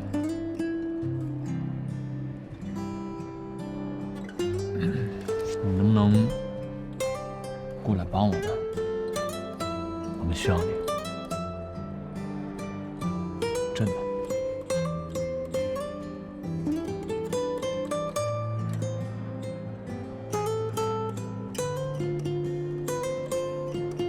哎，你说我都说半天了，口干舌燥的，你不能考虑一下啊？给我1个礼拜，我交接一下工作。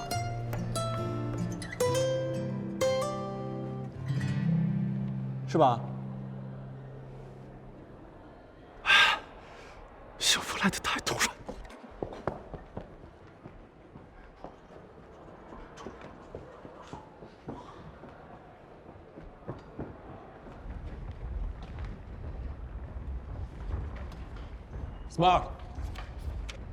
Smart， 什么事？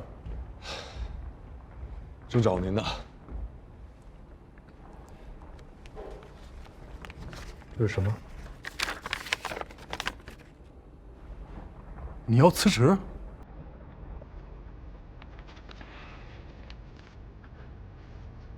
老贝，我知道你对这一次的升职有意见，但是我也希望你能够理解我和文森特2个人的苦衷。说实话，我们俩真有苦衷，真不是我俩不帮你。Smart， 可能我提交辞职的时间不太对，但是请你放心，我绝对不是对您、对公司、对葛总的安排有意见而离开的。这些年我在公司学到了很多东西，季外对我来说是一段非常美好的回忆。那你为什么要走啊？你知道，对于你们这样的年轻人来说，J外是个多么难得的平台。人家都说大树底下好乘凉，离谱倒好，大树不要了，选择一棵连灌木都算不上的小草，你到底是为什么呀？对于一部分人来说，大树带来了阴凉；对于另外一部分人来说，大树却遮挡了阳光。我呢，正好是后者。公司里的那些传言，你不用 care。这件事情，我已经向 Global 打了报告，他们那些人就是在瞎胡闹。我不相信那些在国外长大的 ABC 能够真正的了解中国市场，能够真正的了解中国的 game rules。我就相信一点，不依靠本土人才，外企业一样会水土不服。不好意思，这个真的不是我离开的原因。可能对于一般人来说，薪水和职位非常重要，但对我来说，我有更想去追求的东西。我之所以选择离职，完全出于我个人的原因，而且是经过深思熟虑的。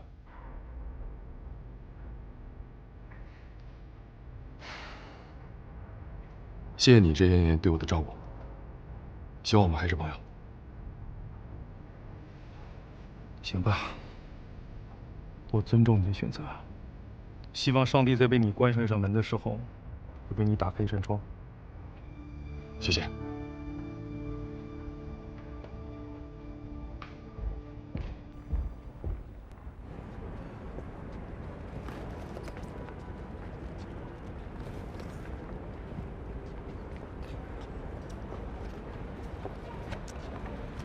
干嘛一定要辞职啊？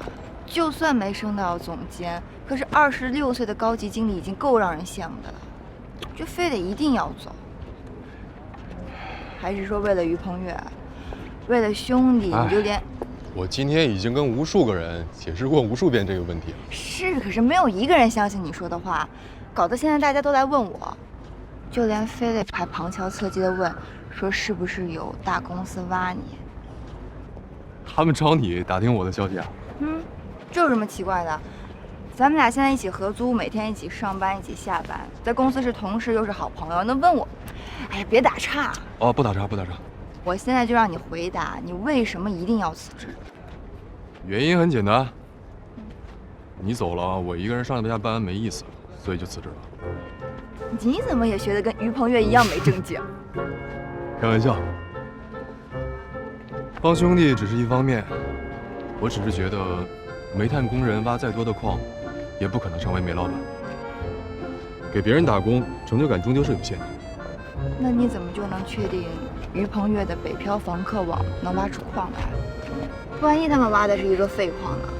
没有煤，也有可能有石油、天然气，甚至是黄金，就看挖矿的人是谁了。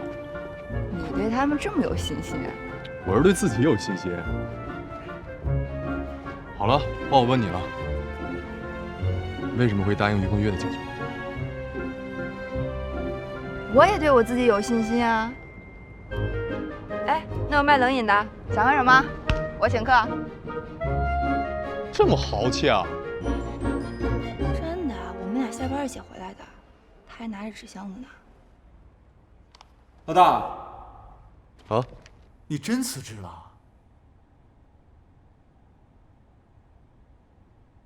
你真打算过来帮我吗？怎么不欢迎我啊？太欢迎了！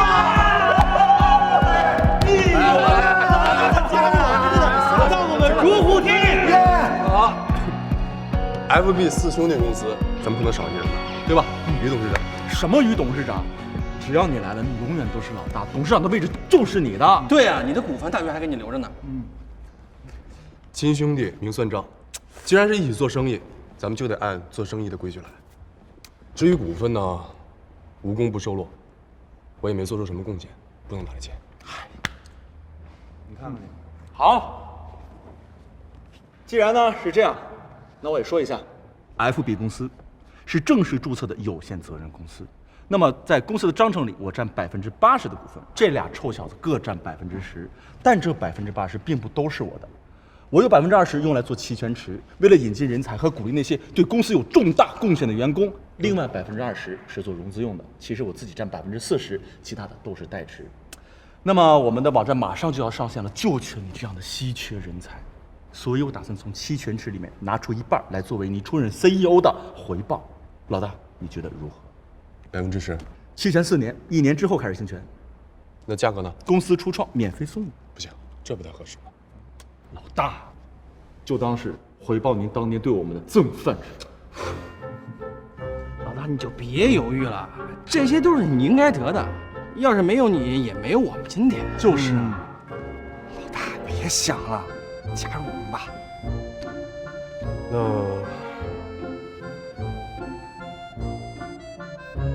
合作愉快。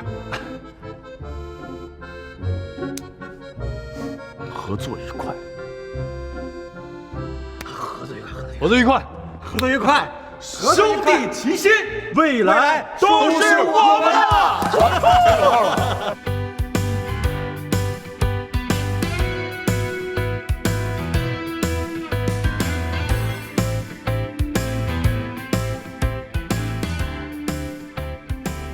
看了哪个？看那个那个。确实看上了一个，等会儿我就跟他说去。告诉我是谁。哎，周远，有件事情我跟你说，子珊她。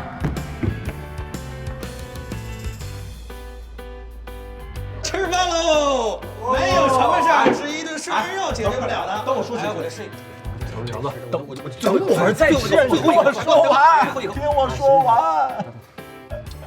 听大约把话说了，这个为了庆祝咱们北漂访客网今天正式上线试运营，同时迎接我们公司的 CEO 李腾飞先生和我们的行政法务总监王若愚女士第一天上班，我准备为大家颁发3项福利。哦，我来的正是时候啊！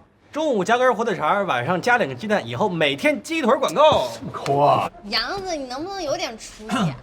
第一项福利，每年为大家免费做1次体检。大鱼，你终于开始关心我们人民群众了。我跟你说，我最近加班加的我都胃溃疡啊！你那个是胃溃羊肉，你待会儿多吃点。第2项福利，就是为在座的每一位员工额外上一份商业医疗保险。这个好啊！还有第3项，听着呀，这第3项福利就是为在座的每一位员工的父母也额外上一份商业医疗保险。大宇，这么多项保险，得花不少钱吧？钱不钱什么的不重要，重要的是可以让员工们安心的工作。说真的，在座除了杨子，咱们可都是北漂，将来进公司的大部分的员工也都是北漂。出门在外的，父母又不在身边，咱们做儿女的也没有办法好好照顾父母。说真的，公司为他们上一份额外的医疗保险，将来真有什么事儿，也算是一个强有力的保障，对吧？这样的话，员工就没有什么后顾之忧了。小雨，麻烦你收集大家的父母资料，包括子珊的。没问题。怎么还有我的？当然有你的啦，你可是我们的后勤部长荣誉员工，没准儿还是我们联合创始人的家属呢。好了，第1件事说完了，我现在说第2件事。虽然咱们的网站呢才刚刚开始试运营，但是说实话，我们只迈出了万里长征的第1步，离成功还遥不可及。就连活着这么最低的标准，我们都达不到。我们现在的用户只是几个屈指可数的注册用户，而且我们的内容也不够丰富。是的，说实话，就连我们主打的免中介费的房屋租赁信息都没几条。这3个问题，可真是相辅相成。没有房源信息，就没有办法吸引客户；没有好的内容，就没有办法增加客户的粘度；没有客户，没有客户粘度，就没有流量。没有流量意味着什么？我们现在所做的一切都只是空中楼阁，毫无意义。大鱼，你还是快点说吧。所以呢？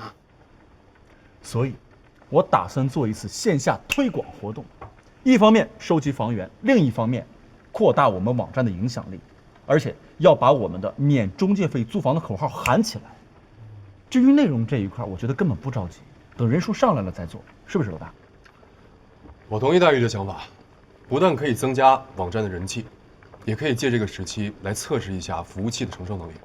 但是大家记得啊，在推广过程中一定要积极征询大家的意见和建议，以便于在正式运营的时候可以细节优化。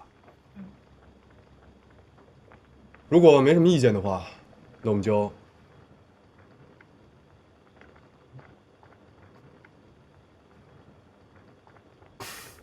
对不起，音乐组累跑了，还是请于总发布任务。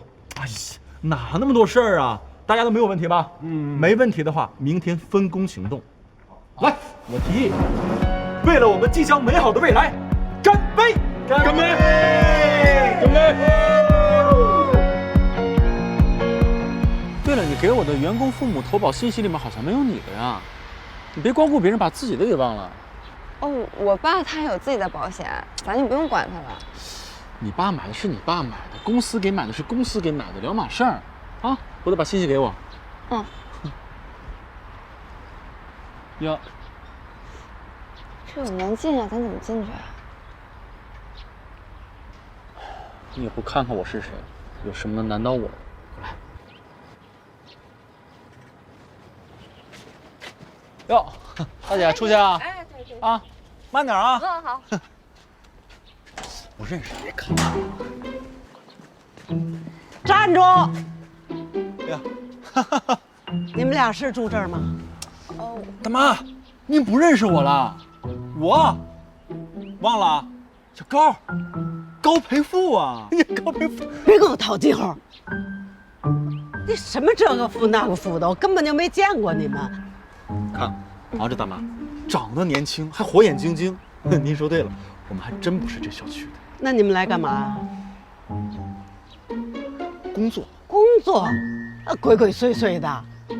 这包里装的什么？又是那骗人的小广告吧？不是就是宣传单、宣传资料。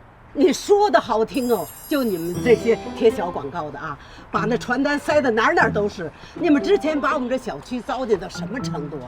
合着我们刚治理好，你们又来了是吧？我们还真不是这小区的。那你们来干嘛？工作。工作？鬼鬼祟祟的。这包里装的什么？又是那骗人的小广告吧？不是就是宣传单、宣传资料。你说的好听哦，就你们这些贴小广告的啊，把那传单塞得哪哪都是。你们之前把我们这小区糟践到什么程度啊？合着我们刚治理好，你们又来了是吧？走，不是，这不花厅，你们走。阿姨，您别激动，我们不是贴小广告的。你甭跟我说那个啊，你赶紧给我出去。阿姨，您误会了，我们是来推广网站的。网站？嗯，什么网站？就是一个帮助大家租房子的网站。阿姨，您家有房子要出租吗？你问这干嘛呀？阿姨，您租房子是不是得通过中介？是啊。那中介是不是得收您中介费和服务费？可不嘛，那个得是1个月的房租钱呐。是呀，我们这个网站呢，就是帮助房东跟房客进行一个公平交易的平台，这样就是为了您省钱。你说咱老百姓过日子，这能省下钱不比什么都强？你看看，哎，这个说的倒在理儿啊。你说那1个月房钱得好几千呢，你要碰上租1年的那个呢，他搬走了，一会儿另一家搬进来了，你还得交中介费。你说这7、8年下来也得好几万呢。可不是嘛！我想想，我这都心疼。哎，那要是不通过中介，那哪儿找那么合适的房客去呀？找着了，阿姨，您找着了。您看啊，这个就是我们的北漂房客网。只要您回头把您家的房源信息往上一登录，人家租房子的自然会给您打电话，你们直接对接，自己签合同，我们不收1分中介费，1分都不收。您看看，了解一下。哦，还得签合同啊？啊，哟，那合同我也弄不清楚啊。哎呀，阿姨不麻烦的，您在网上看到那个有范本，您照着那一填，一点都不难。对，那感情好。哎，那我问问你们哈。那怎么才能把我们家那房子那个信息放到你们那网站上？所以说我们来干嘛来了？我们就是怕像您这样的大妈看不懂网络，不了解网络，所以我们才一个小区一个小区挨家挨户的去科普，去传授这个知识，是吧？行了，大妈您先看着啊，里面好多资料呢，然后我们先进去，先。哎，那也不能进。嗨，谁知道你们说的是真的是假的？哦，不交那中介费，我就不信。天下有那么掉馅饼的好事儿啊！阿姨，您就相信我们吧，你赶紧找着多周正啊！我们找的小鱼，哎呦，这不是小鱼吗？哎呦，你灭绝师太，张阿姨，您穿成这样我还有点不太适应。您搬这儿来了？搬这儿来了。哇，你身体怎么样啊？还弄好吗？好多了。这么好了，我还能跳舞了。张阿姨呀，哎，你认识这小伙子？哎呀，岂止是认识啊，这就是我常跟你们说起的救命恩人。要不是我那房子拆迁呐，我可舍不得让他走啊。哎呦喂，这不是大水冲了龙王庙了吗？孩子，哎，阿姨。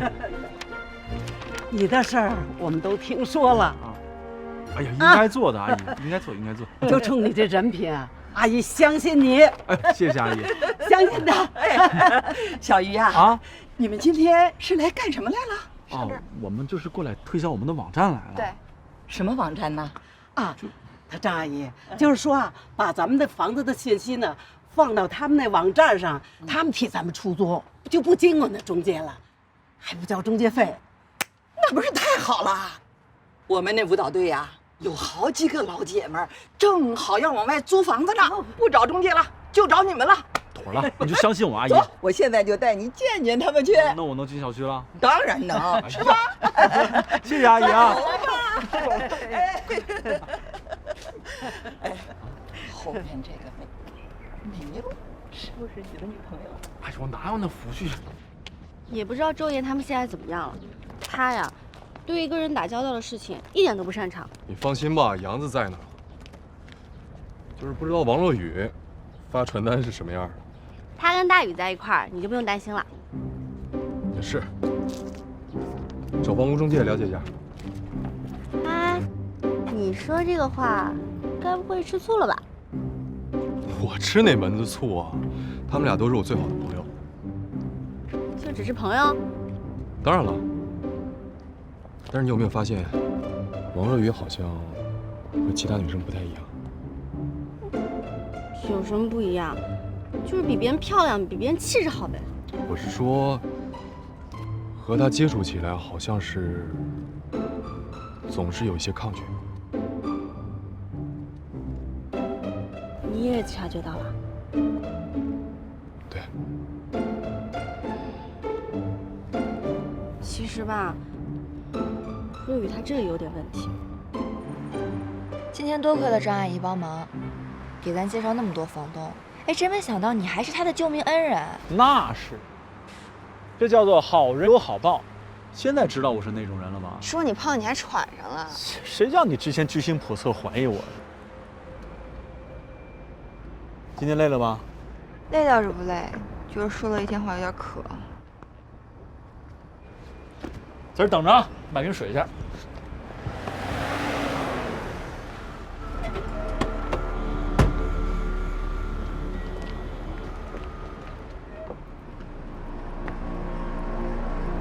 闪开！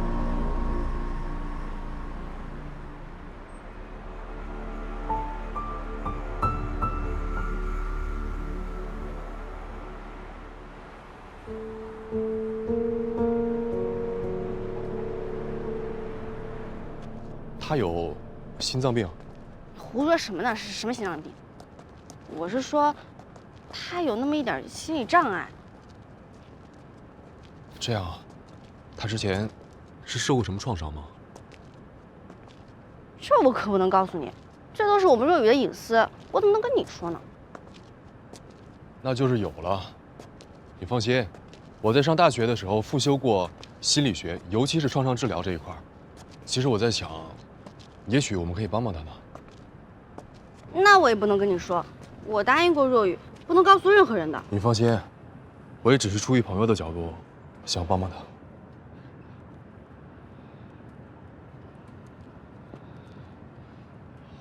那行吧。其实吧，这件事儿，我也特别想要帮助若雨。若雨她，就是一直都有一个心结。什么心结？所以她拒绝恋爱，拒绝婚姻，也拒绝和一切异性发生超越友谊的情感。这是为什么？这就说来话长了，反正啊，都是因为那个老男人。能不能别缠着我了？我不想见到你。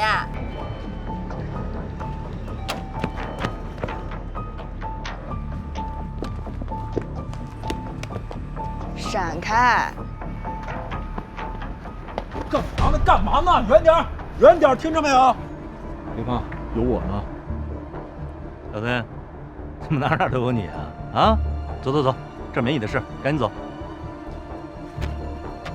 我警告你们啊，离他远点儿，不然我对你们不客气。臭小子，我再跟你说一遍啊，这是我和他之间的事，跟你没关系。拿着砖头很厉害是吧？我们这有仨人，砖头再硬，砸几个脑袋啊？我管你几个脑袋，谁第一个上，我直接让他躺下。小雨，报警！报警！小雨，赶紧报！我倒要看看警察来了管不管我的家务事。还你的家务事？你别再癞蛤蟆想吃天鹅肉了。哎，嘴巴还不干不净的了。你们俩给我上！这件事儿还有谁知道？除了我，也就只有你了。若雨没跟其他任何人说过。其实那个人你也见过的。你还记得你们刚开始工作那会儿，你第一次送若雨回家吗？他是谁啊？哦，一个问路的，走吧。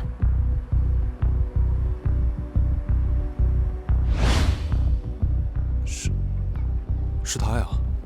那他们之间到底发生了什么事情？怎么着，臭小子，现在知道谁厉害了吧？啊，谁厉害？你不就仗着人多吗你？有本事单挑！起来，都给我起来！这事儿跟他没关系，有什么话咱俩单说。好，单说。单说什么呀，小雨？你疯了吗你？啊，你这么年轻，你能不能不要自暴自弃？你要是有困难的话，你跟我说，我帮你。你看看他这样，他这岁数都当你爸了。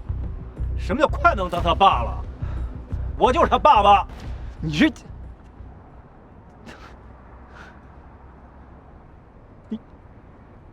你是说，王若雨的妈妈是因为她爸爸才去世的？可以这么说吧。若雨那个时候也就只有5岁。听说，刚结婚那会儿，他爸对他妈可好了，周围人可羡慕他妈妈了。可是好景不长，结婚以后没多久啊，他爸就像变了个人似的。每天晚上，他爸都喝得酩酊大醉才回来，而且还耍酒疯。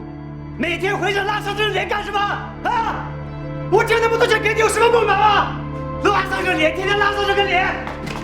哎，他妈妈本来身子骨就弱，每天要上班，还要照顾若雨，还要照顾他爸，时间一长，身体自然就吃不消了。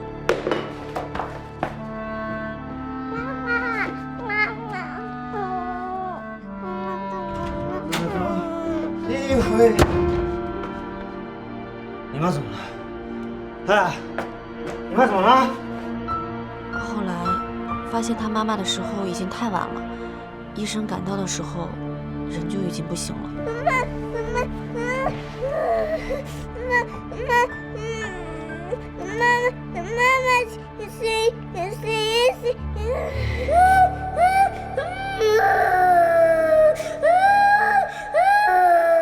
他妈妈去世以后，他爸就把若雨寄养在亲戚家，然后一个人到外地去做生意。这一走啊，就是10多年，期间对若雨也是不管不顾的。若雨自那以后，再没管过他叫爸爸。好危险的啊！若雨乖，若雨不哭爸爸会好吗？回来的。嗯。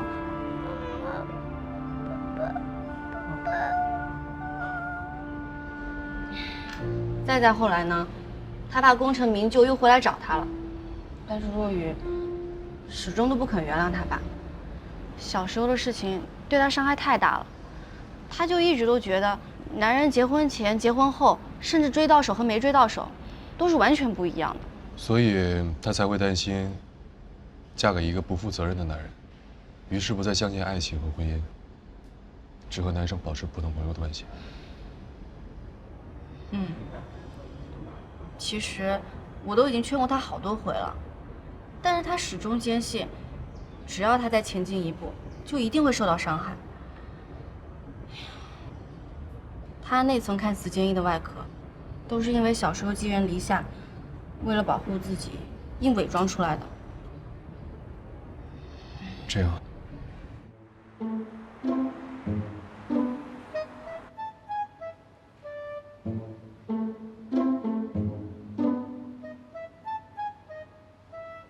最近跟这小子走得挺近啊，我都看见他好几回了。人不错，就是笨点儿。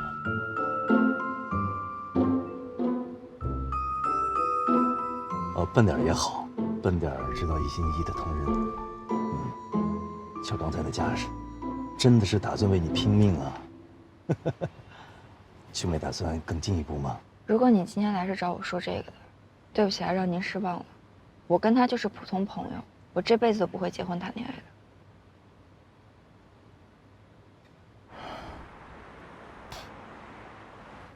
我知道你恨我，不愿意认我，我都没意见啊。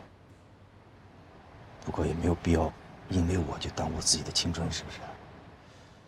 我对不起你的妈妈，更对不起你。不过爸爸以前努力的工作，拼命的挣钱，也不是为了自己，都是为了你，还有我们这个家啊。没有妈妈，没有爸爸，哪儿来的家呀？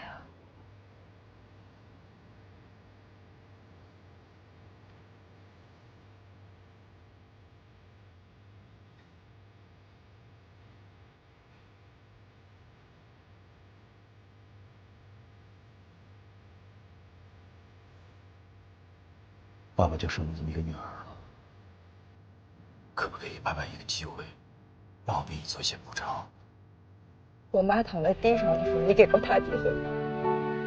你把我寄养在别人家的时候，你给过我机会吗？你凭什么要求我现在给你一个机会？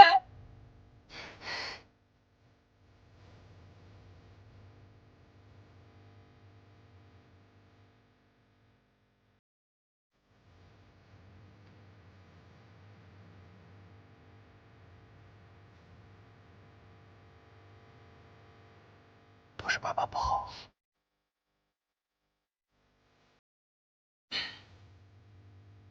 哎，小雨，这些钱你拿着啊，不够花了跟爸爸说，就当是这些年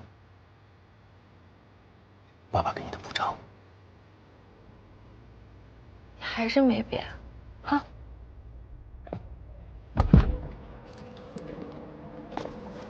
小雨。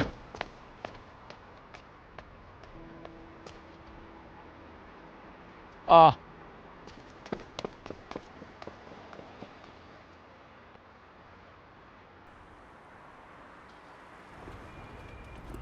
对不起啊，我之前还以为你被人家……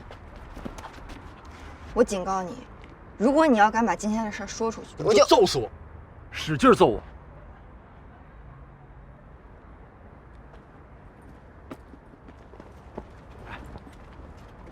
你跟你爸在车里聊什么呢？不该问能不能别问？好嘞。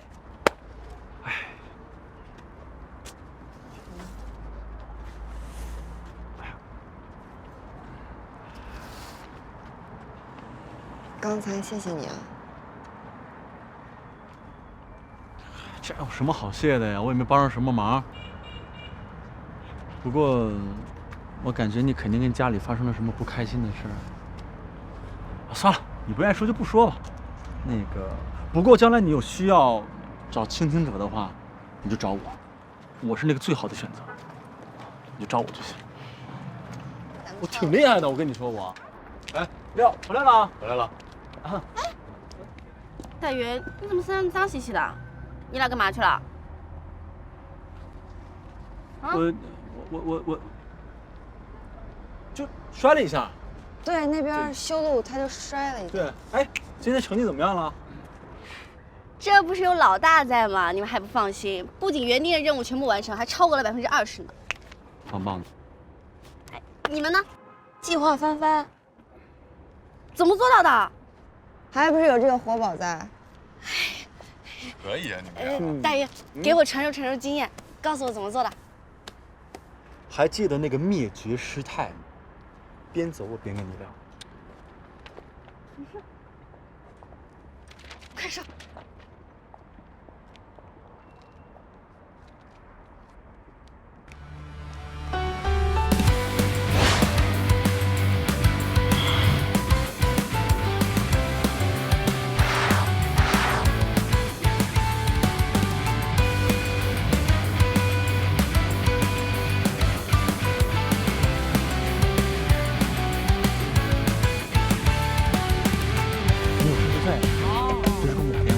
家里有什么房子的话，你可以随时挂在上面，比这中间省钱多了。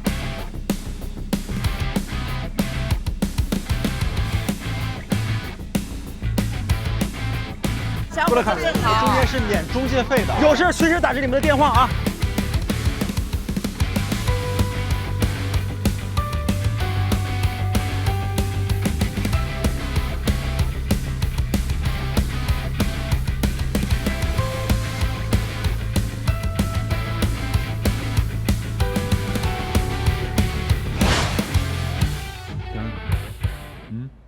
凭什么你们都是什么电脑大神、小帅哥、写字楼之花啊？到我这儿就得大妈之友，凭什么呀？谁写的？谁写的？我写的。别打，别打！编的好看点啊，漂亮点的。是谁让你搞定大妈最多呢？对不对？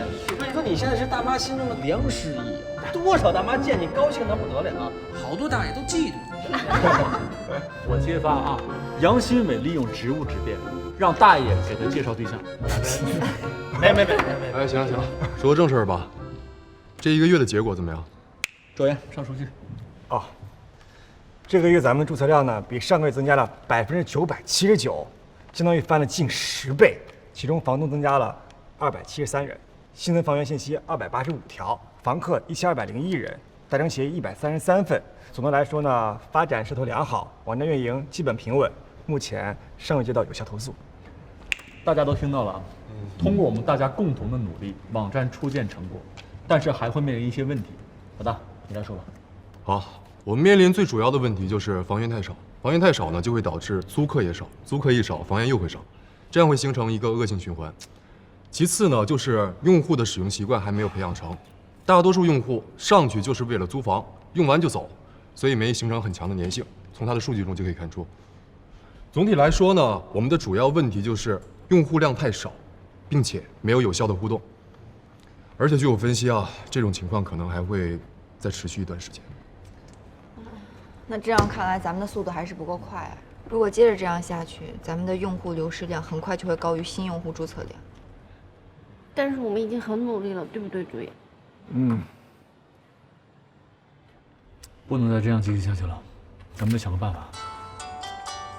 我们得好好想一想。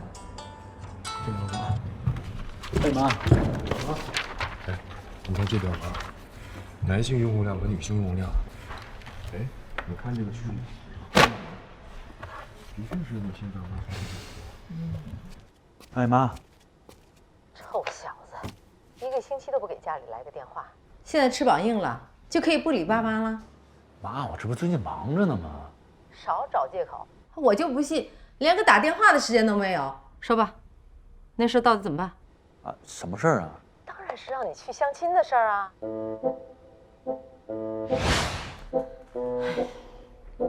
别人家的孩子一听说父母帮着介绍对象，恨不得立马就跑过去见一面。你可倒好，随随便便就把我们打发了。这别人家的孩子跟我有什么关系啊？从小到大我就烦别人家的孩子，怎么哪儿都有他的事儿啊？再说了，人家不都说孩子是自己家的好，媳妇是别人家的好？你还有脸提媳妇儿？当初太真是怎么对你的啊？你可倒好，现在人家爸爸已经成了副市长了，咱们怎么去跟人家攀交情啊？早就跟你说了，让你跟这些好孩子多接触，可你就是不听。我就问你，那相亲你到底去还是不去？我不去。你，哎呦，我真是跟你没法说了。老头子，啊，过来，你跟他说，不是，这跟我没关系啊。你是他爸，哎，别废话，过来。哎，儿子。哎，爸，你说我妈这干嘛呀？你妈说的对呀。哎呀，我不是让你跟你说这些，放狠话会不会往死里放？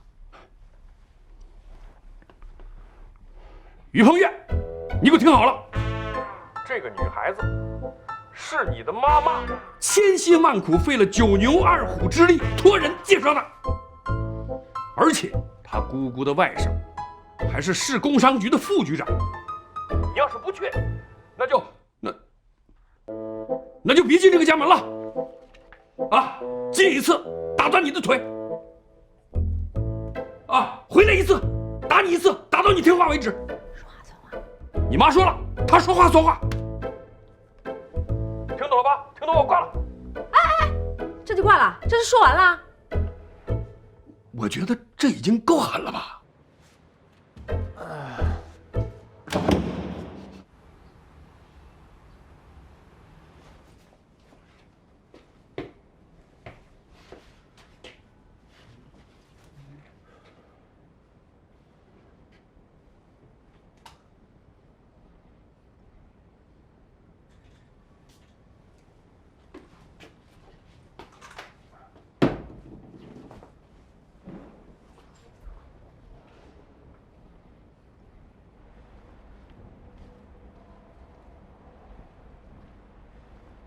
于不于，站！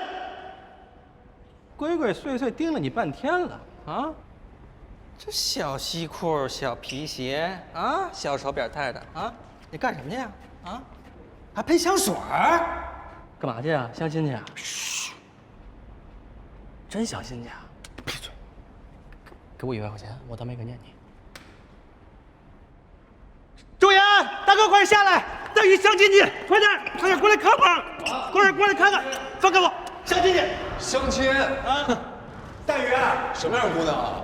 真的。相亲啊！他要相亲去。啊！大鱼，是真的。大鱼，给大家说说啊，什么样的姑娘？什么样的姑娘？我这还没见着呢。整的你还挺不乐意似的。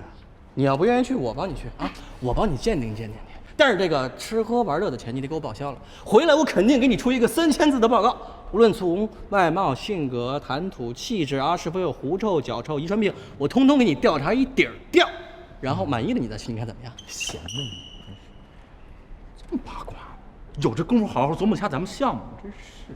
大鱼，加油！加油啊！哎，老规矩啊！咱开个柱啊！周岩，从你开始，压哪边？一波拉条，大鱼肯定可以。子珊，哦，我跟周岩一方。大哥呢？10包。压哪边？当然是大鱼携美而归啊。小雨，你呢？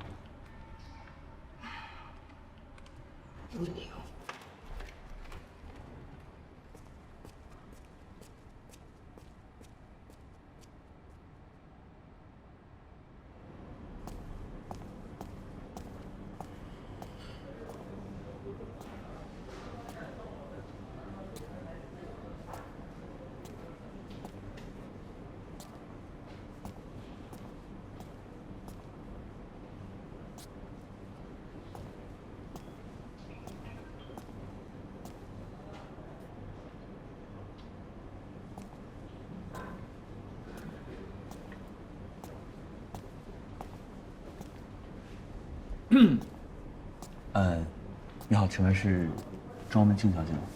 哦，于鹏月是吧？啊，是我。啊，请坐。不好意思啊，久等了。没关系。你好，请问2位喝点什么？来，女士优先。那我要一杯白开水就行。啊，不用客气，我买单。那我要一个现磨的蓝参咖啡，一个四季果盘，一个干果拼盘，一个黑森林蛋糕，再加一个华夫饼。哦，对，要巧克力味的。啊，不好意思啊，有点失态了。没事。那先生要点什么？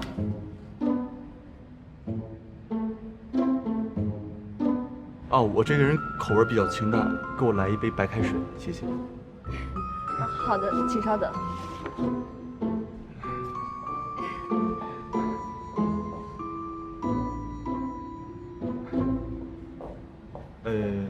今天天气不错啊。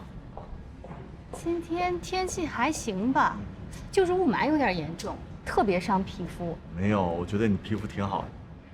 是吗？你也看出来了？那你看看。你知道为什么吗？不知道。那是因为我用了一种产品，叫雷萨克斯的美容产品，它是专门针对这种雾霾天气，可以抵御外在的污染对皮肤的侵害，尤其是东亚地区。这个物质里含有一种叫吹牛佩利体的矿物质，特别适合亚洲人的肤质。这吹牛皮？什么吹牛皮啊？是吹牛佩利体。这个是一种由美国犹太科学家 Sabrina 博士研发出来的一种抗氧化物质，它可以针对皮肤有个自我修复的功能，同时还能改善肤质，然后让女人时刻保持青春美丽。听起来不错啊，这个产品。那个什么，我先自我介绍一下。不用，人家都跟我说过了，于鹏月嘛。人如其名，出身草根，背景平凡，北漂一族，没房没车，做一点小生意没什么存款。哎，像你这样的男人，确实不适合找到好的女人。我哪样的男生？庄小姐，我好像看起来没那么差吧？啊，那是你自己认为。我跟你讲，现在的女生都特别现实，她们一见面上来就会问你的房子多大面积啊，车是不是 BBA 呀？BBA？ 这你都不知道？奔驰、宝马、奥迪呀。如果遇到那种委婉点的，就会问你们家车库多少钱啊？停车费多少钱一个月呀？你看，一下就暴露了。没房没车的人怎么可能去关注停车库和停车费的事情？今天你就是遇到我，换做是其他女生的话，早就找借口说自己有事情开溜了。我得谢谢你啊。等一下。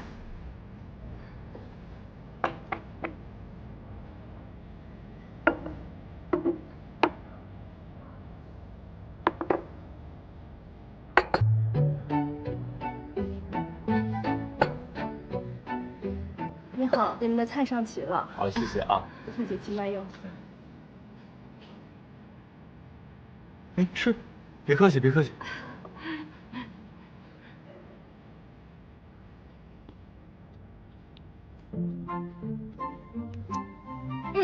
好吃好吃，你也吃点。你来。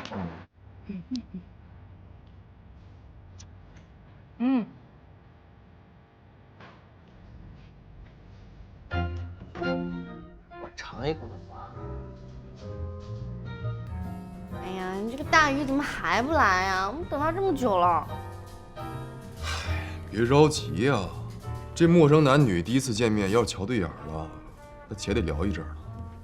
哦，那这么说的话，大鱼这次可能会成哦。不知道，一会儿问问他。你就不关心你未来男朋友的经济条件？也不是不关心，是我有信心能够帮他扭转过来。你知道吗？每一个遇到我的人，他的人生都发生了巨大的变化。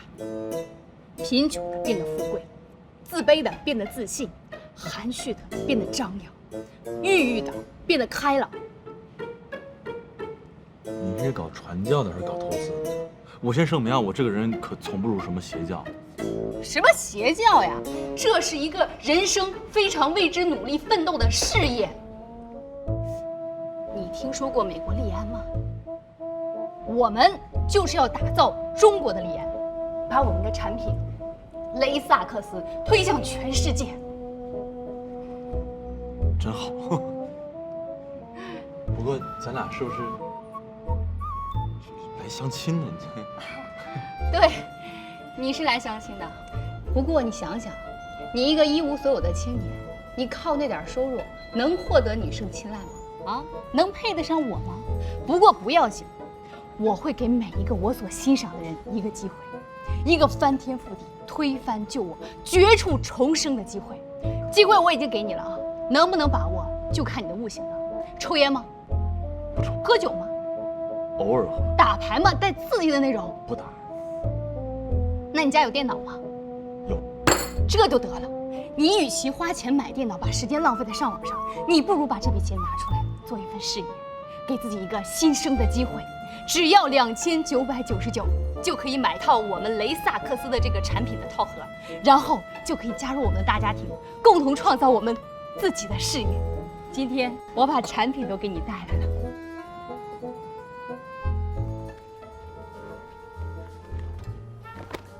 这都几点了？别等他了，咱们先吃吧。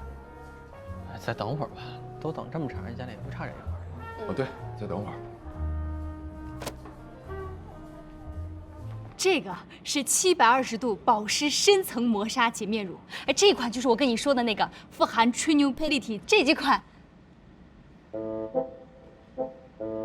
哎，你有没有听我在说啊？哎，你有没有在听啊？有听，太神奇了，太神奇了！这个套盒原价3999，今天2999，看在介绍人的份上，你就拿走。你说，你的人生遇到我，是不是一次重大的转折？转了。哎，庄小姐，你说我买这么一套的话，他们给你多少钱提成啊？什么提成啊，多难提呢？那叫事业推广费。我看咱俩也挺有缘分的哈，我就给你多念叨几句。每卖出一个套盒，你就发展了一个客户；你每发展3个客户，你的级别就会向上升1级。你的客户如果再向下发展3个客户，你的级别又会向上升1级。然后每一个级别他拿的事业推广费都不一样，最低呢是6%，最高18%呢。哎呦，这么多呀！啊，那看您这架势，怎么着不也得是个皇冠经理？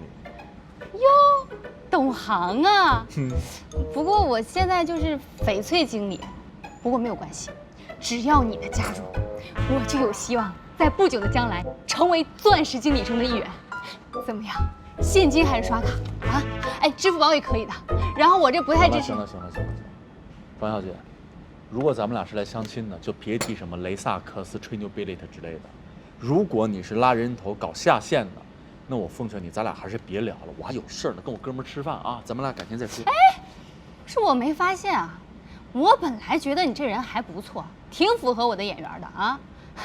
这深入一了解，才发现你竟然是这样的一种人，思想固化迂腐，不肯接受新鲜事物，也没有理财技巧和商业头脑，更没有做出一番大事业的壮志雄心。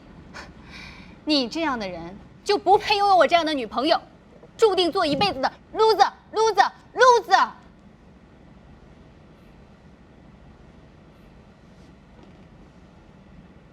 谢谢庄小姐的虚心指教，我一定痛改前非，努力研究您这种全世界最前沿的商业模式，还有超前科技，好好学习你们的吹牛技术，绝对不给祖国人民拖后腿。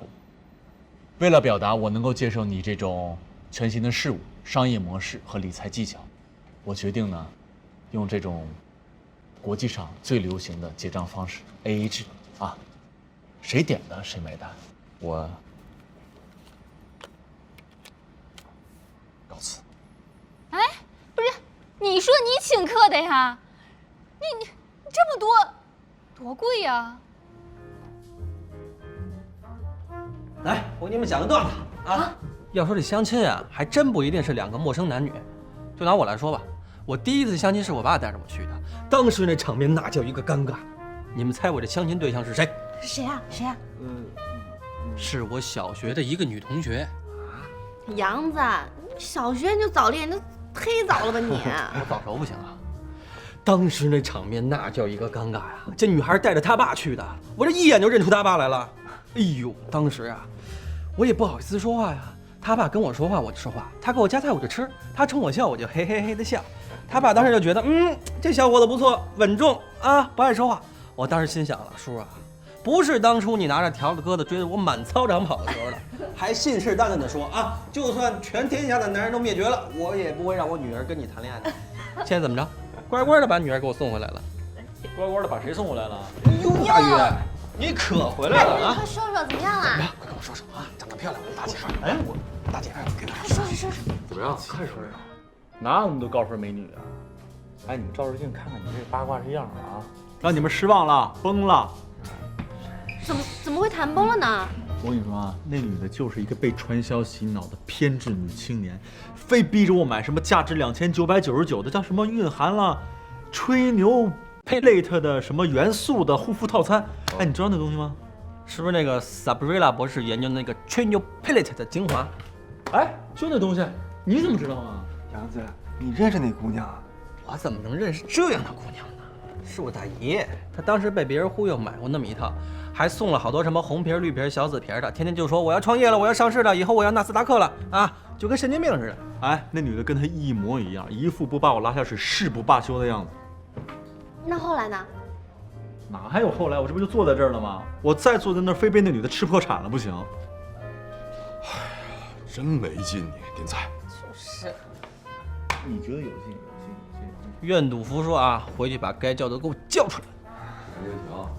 不过话说回来，我这一路上在想，这女的说的话不无道理，还真让我看到了一丝希望。你不是吧，大鱼？你不会真的被那个女的给洗脑了，想把我们几个都发展成你的下线吧？我是那种能轻易被别人洗脑的人吗？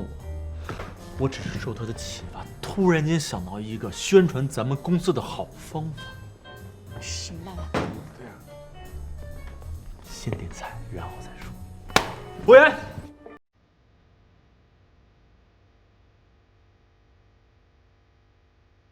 通常来讲，所有的传销模式不过只是庞氏骗局的变体，靠拉人头来赚钱。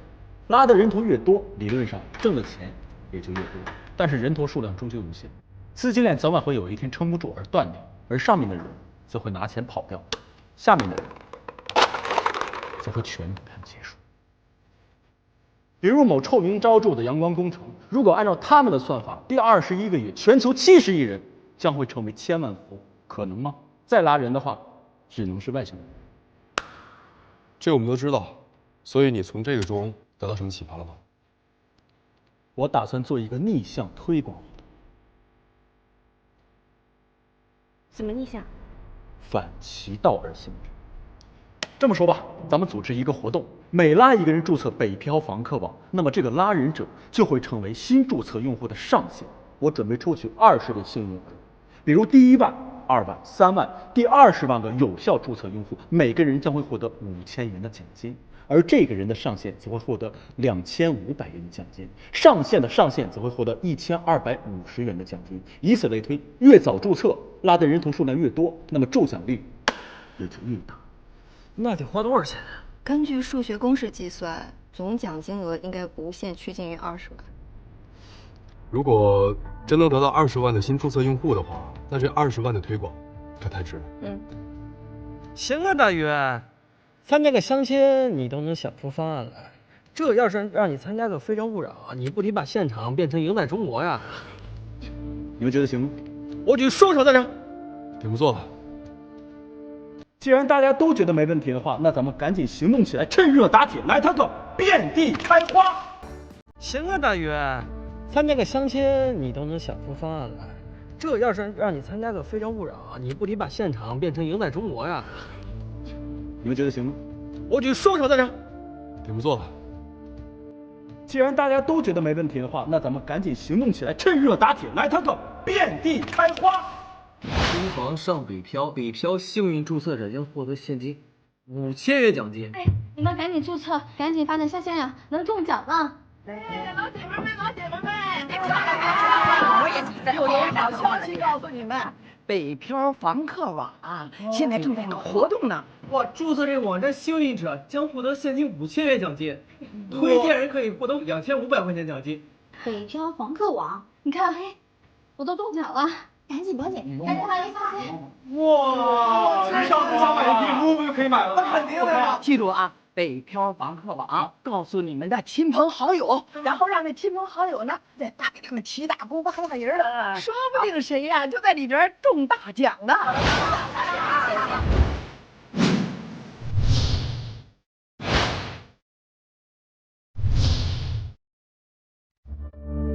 真的没想到啊！刚短短1个星期，咱们的注册量就突破了5万。真的，祝贺你们！但也别高兴太早啊，只是一开始新鲜刺激，我们还得看后期以及未来的用户粘度。老大说的没错，现在的数字并不代表什么，而且有相当一部分人并不是我们的目标用户，而是冲着钱去的。其实很多事情开始发展的时候速度是挺快的，可是干着干着就变慢了，那个时候才是真正考验我们真正实力的时候。哎，我说大鱼，最近你怎么老跟老大一个鼻孔眼出气啊？也没见你们俩吵架，真是有点奇怪了哈。有什么好奇怪的？我们这叫殊途同归。虽然我们思考问题的方式与我们解决问题的方式不同，但是我们的目的是相同的，所以我们不会吵架。点个双击，么么哒。哎，大宇，那咱们接下来干嘛呀？接下来，我觉得是时候应该接触一些广告商和合作商了。而且你想，我们从酝酿到执行是有一段过程的，越早一天接触，越早一天缓解我们的经济压力。我们之前的投入已经不少了，再加上我们这次的投入的资金，剩下的钱已经非常大劲了。我不同意你的看法，我觉得这个阶段接触商家还为时尚早。第一，我们的用户量比较少，难以接触到优质的商家；第二，我们的人力比较少，如果分散了精力，很有可能会影响我们的推广工作；第三，我们用户的粘度比较低，如果这个时候接入广告，很有可能会产生反感的情绪。所以我觉得，虽然目前来说公司的钱比较吃紧，但我建议这事儿还是再拖一拖。我觉得你多虑了，真的。现在我们的用户虽然不多，但是我们网站的发展速度是有目共睹的。一些重要的客户，我们前期介入并且接触，我觉得是有必要进行的。至于你所说的用户粘度与认同，我们后期做一些市场调研，再做结论也不迟。而且话说回来，我们只是接触而已，又不是马上启动，着急什么呢？在网站的运营初期，人员的调配方向直接影响了网站的运行速度。我不希望因小失大，咱们为了回收利益而影响了网站的发展趋势。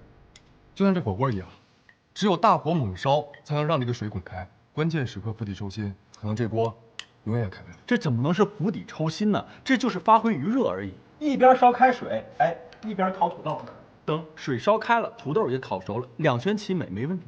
我觉得你这是强词夺理。其实，打住！这刚夸完你们俩不吵架，怎么又吵起来了？怎么玩着玩着还扬沙子了呢？能不能给我个面子啊？今天是咱们的庆功宴，刚才这边翻过去了，都忘了啊！我跟你们说，没有任何一件事情是一顿火锅解决不了的，对不对？来，我提一个，为了咱们美好的明天，咱们走一个，来，干杯！大鱼，好的，大鱼，来，大鱼，来，干了。哎。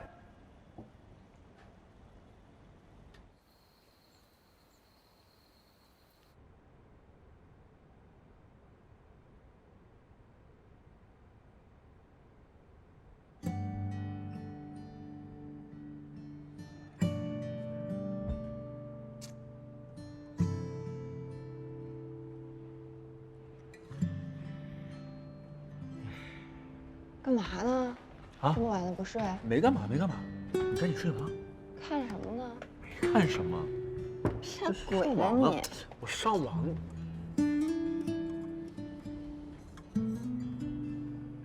账上剩这么点钱了，你都不跟我们说？小声点，别让他们听见。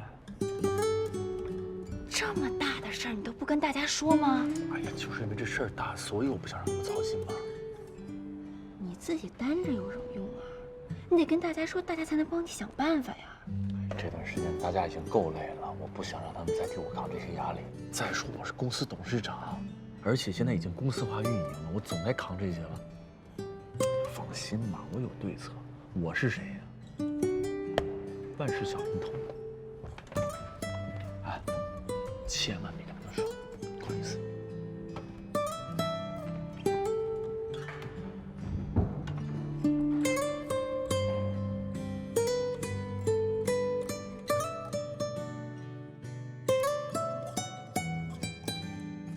这些钱是我这2年自己攒下来的，你先拿去用吧。不行，这钱我不能要，我。哎呀，好了，都什么时候了还推来推去的？等以后公司有钱了再还给我就是了。放心吧，我也会帮你再想想办法的。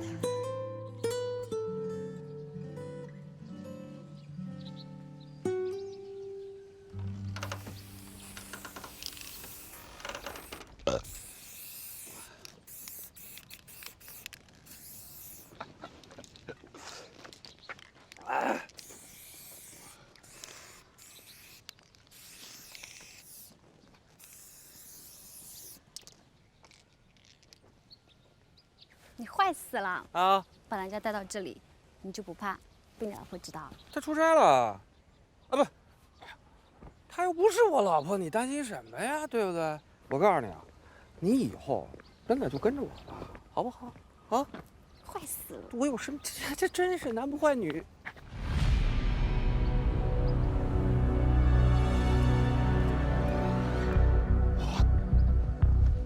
这他妈谁干的？谁干的？谁他妈干的？谁？你爸爸我干的！叶志秋，你过来！我现在这个样子都是你害的！我今天跟你拼了！我过来！别打，让人看到了！怎么着？你还以为你是高公子呢？以前你仗着你爸爸，把老子小孙子一样呼来喝去的，早就该收拾你了。我早就想收拾你了。既然你都知道了，那我就明明白白告诉你，对，那些事都是我做的。你能有今天，也是我害的。怎么了？你现在打我？打我！起来打我呀！叶知秋，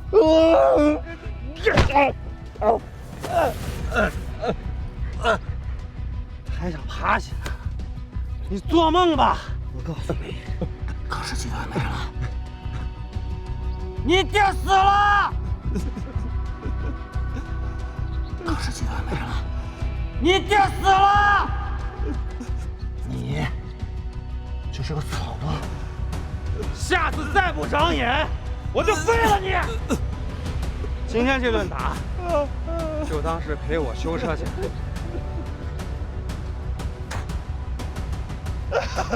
叶知秋赢回来。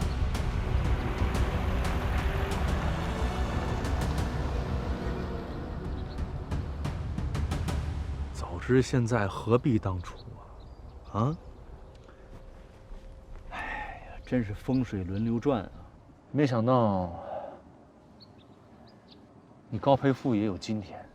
叶知秋那种小人你都相信，你这叫什么？害人终害己，知道吗？彭越，你别得意，我现在走背运，但我告诉你，瘦死骆驼比马大。行了吧你，别在这嘴硬了啊！你不撒泡尿照照你自己，都什么德行了？咱俩谁是骆驼谁是马呀？我嘴硬。你们公司什么样？你以为我不知道啊？没有钱，早晚都得死。我看你就是头驴，你再有钱也是一个蒙面拉磨不知东南西北的臭驴。瞧你的德行！要不是你爸，你不知道都死多少回了你。怎么生出你这么个东西，我都替你害臊。于鹏越，你说我行，你不能说我爸。你有什么权利说我爸？你们都说我爸，我爸怎么了？我爸是我最亲的人了，我爸走了，我都没爸了，你们还说他做错事？行了，差不多得了啊！大老爷们在地上哭什么哭？赶紧起来！你怎么别假惺惺的你？我跟你说，你跟他们叶知秋没什么区别，那都是落井下石、过河拆桥的小人。嘿，高培富，你把话给我说清楚了啊！谁落井下石啊？谁是小人啊？不是吗？啊，你就说上大学的时候，我仗势欺人，对我是坏人。那你呢？那些缺德事你干少了。我椅子上臭豆腐是你抹的啊？我洗发水你给我换成胶水了，是不是你干的？大半夜的你把我那车，我那4个轮胎给我换了4个9个圈，是不是你干的？是我干的，我承认还不行吗？但是我这人敢做敢当，但我请你不要把我跟叶知秋相提并论，对不对？我可不会干出那些落井下石、过河拆桥的事儿。你少给我提叶知秋！我跟他不共戴天，还有那个陈护生，那个老狐狸。哎，你说说，把你怎么了？跟你说得着吗我？哎，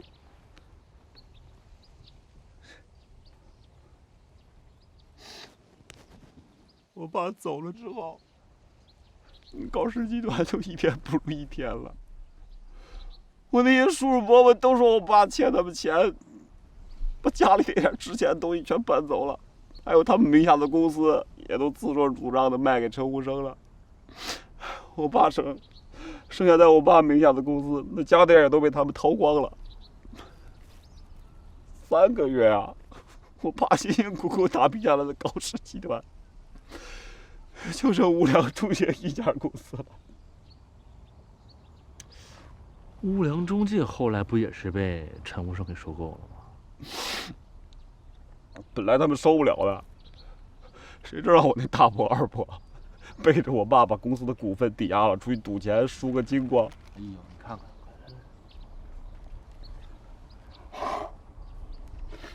公司刚有点好转，那要债的人就来了，天天堵着门问我要钱。我哪有钱呢？那公司哪还有钱啊？我就把股份抵给人家了。后来我才知道，都是陈虎生提前就计划好的。我爸把他当那么好的朋友，你说，啊，他还假模假式的说留了个犄角旮旯的门店给我，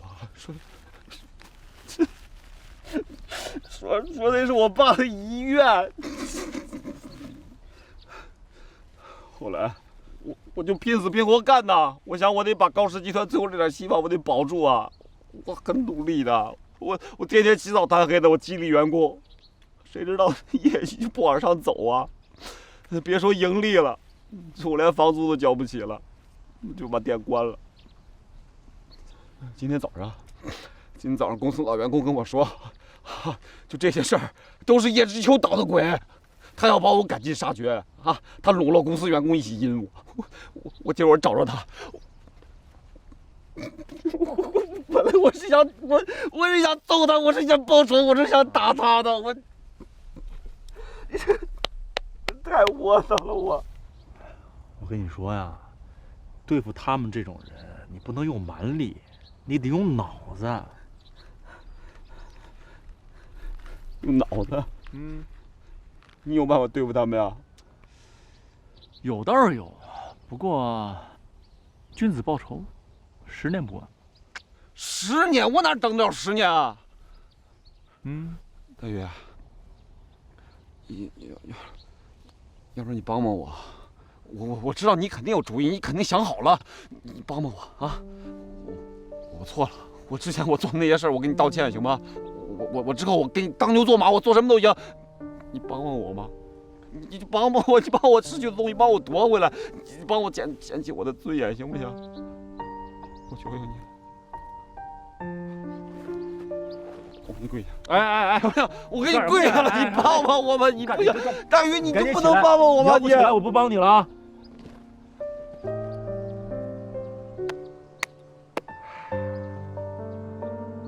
你说你高培富，我真的，你自己照照镜看看你自己。就算咱俩的恩怨一笔勾销了，不过我现在也是泥菩萨过河，自身难保。公司现在穷的连工资都发不出来，我怎么帮你啊？你能帮，你肯定能帮。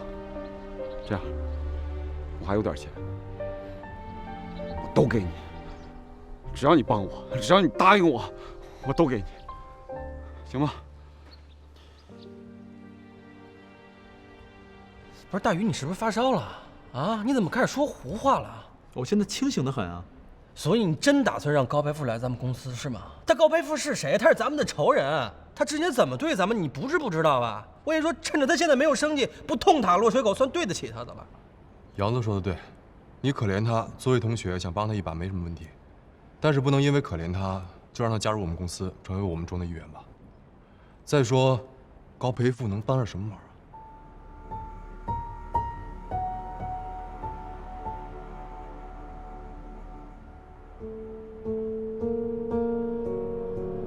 大宇，你让他进来，是不是还有别的考虑啊？对，我也觉得大宇肯定有他自己的考量啊。还是你们两个最了解我。你们说说看，公司现在最缺什么？最缺的是知名度，没有知名度就没有流量，没有流量就没有一切。归根结底一点呢？我们现在最缺的是钱。这不就完了？所以说高培富打算给咱们投资是吗？不多，50万。老爷子给留下的所有家底儿，全部投咱公司上。50万，那他打算占多少股份？1分不给，未来不参与公司任何决策。那他不会有什么阴谋在里面吧？没有阴谋，但是只有一个条件。什么条件？在适当的时候，帮他找回他失去的东西。什么东西啊？尊严。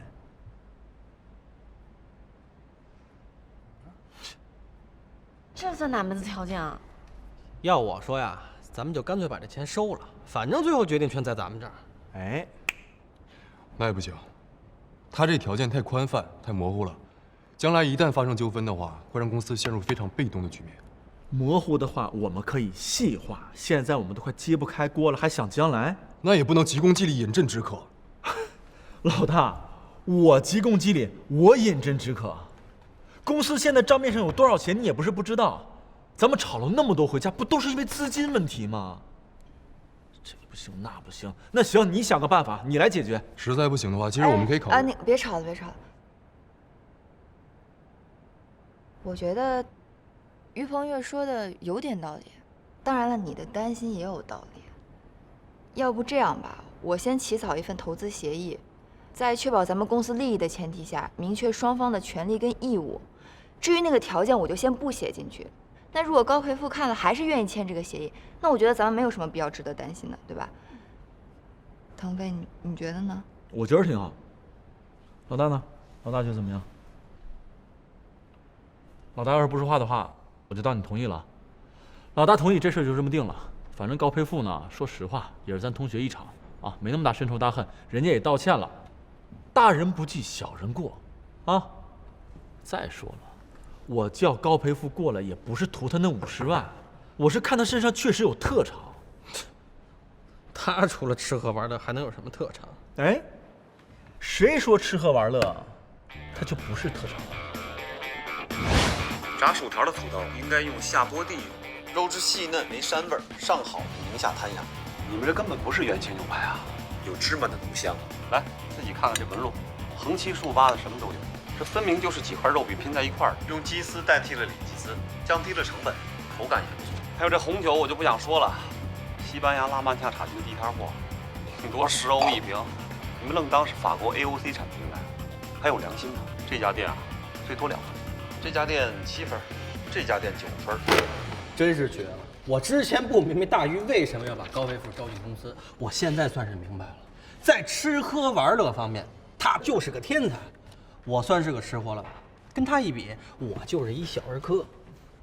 现在知道什么叫天生我材必有用了吧？知道了，同志们，咱们的人形饕餮高衙内的栏目一出，每一期的播放量与好评率节节攀升。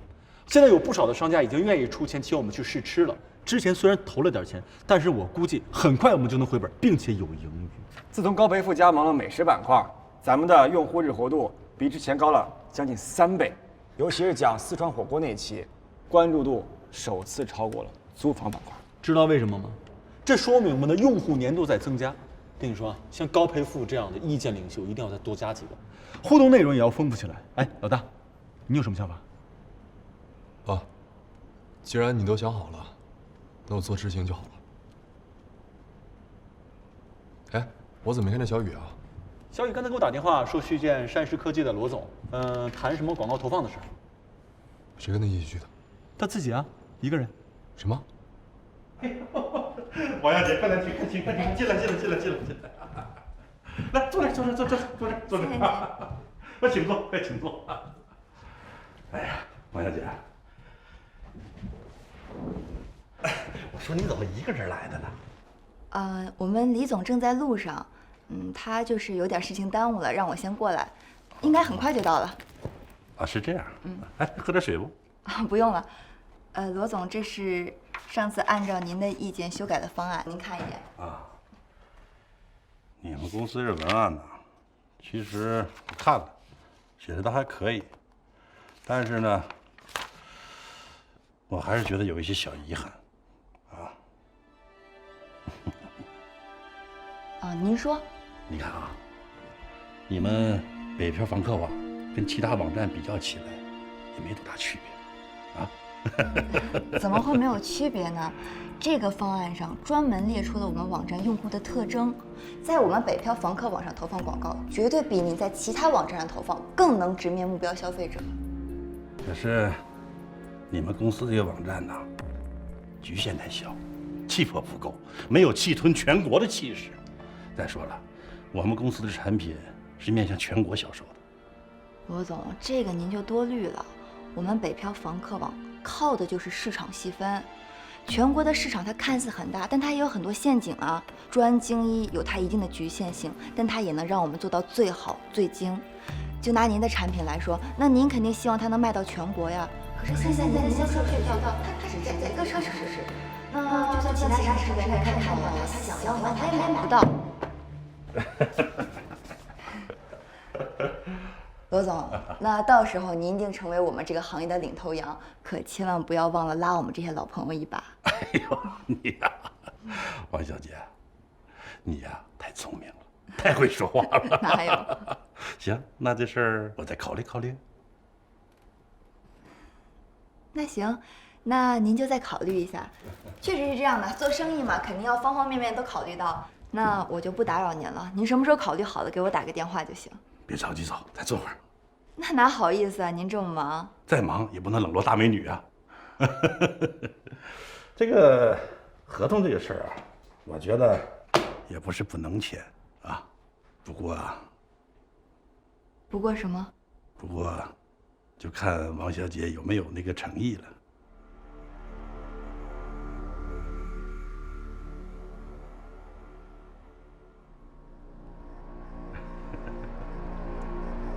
我明白您说的诚意了，不过这几天我不是很方便，要不这样吧，下周怎么样？时间地点到时候我发您。哎呦，好啊，你真是太棒了，太聪明了。那行吧，就这样吧，也不打扰您了，咱下周见。好，王小姐，只要你我二人携起手来，一定能传来一段佳话。罗总，您过奖了，有什么事呢？咱下周再说，好吧？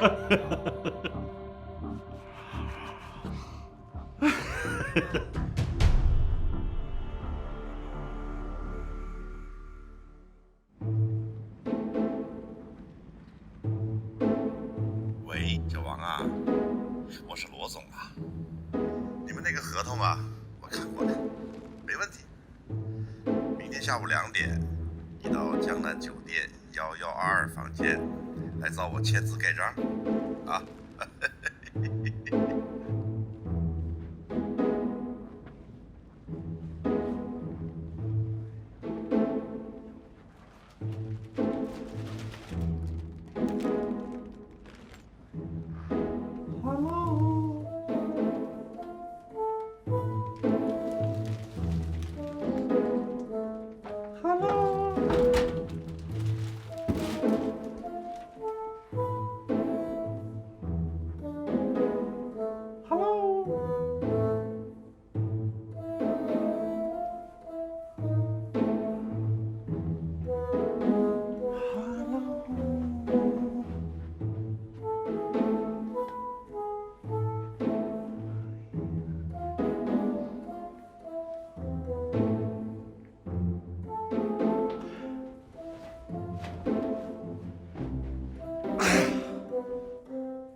来啦！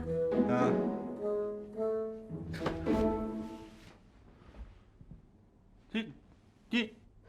你什么你呀？赶紧把我带上。罗夫人，还是我来帮您带吧。啊？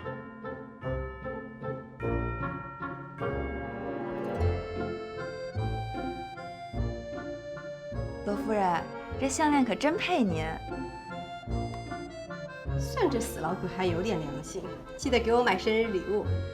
王小姐，真的是太谢谢你了啊！罗夫人，您太客气了。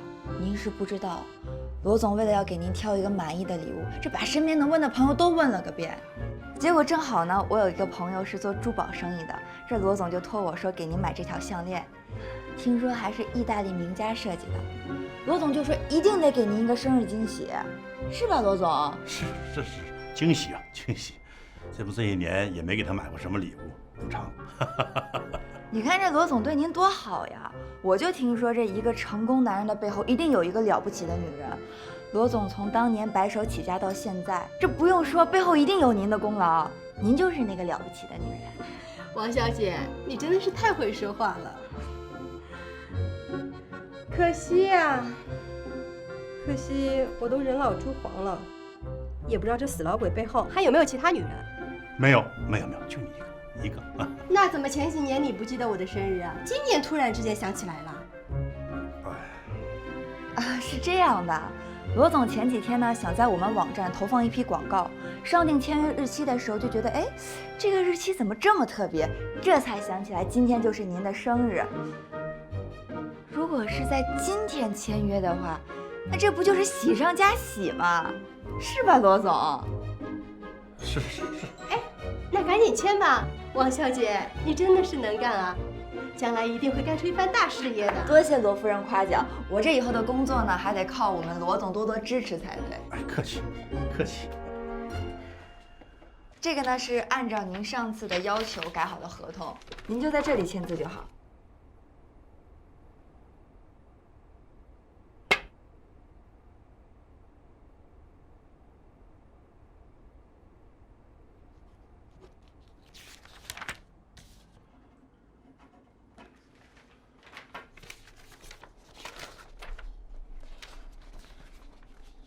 王小姐，你可真厉害呀，佩服，佩服啊！您过奖了，您忘了，这还是您给我的这次机会。那希望我们这次合作愉快。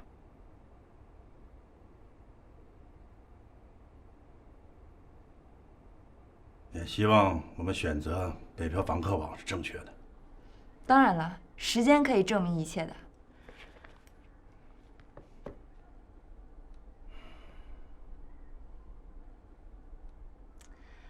那我就不打扰二位了，我就先走了。好。哎，对了，罗夫人，我专门在餐厅为您订了一桌烛光晚餐，算是我的一点小小的心意。祝您生日快乐！谢谢你啊，王小姐。那就不打扰二位了，咱们下次再见。啊，再见。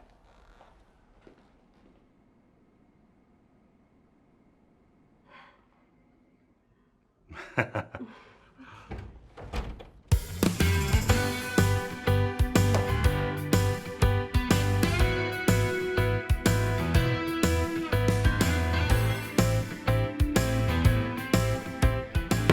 小雨，你真的是太厉害了，真的，我对你的仰慕之情犹如这滔滔江水连绵不绝，又好比这黄河泛滥之水一发不可收拾。你说这里面蕴藏了多少个谋略还有才智啊？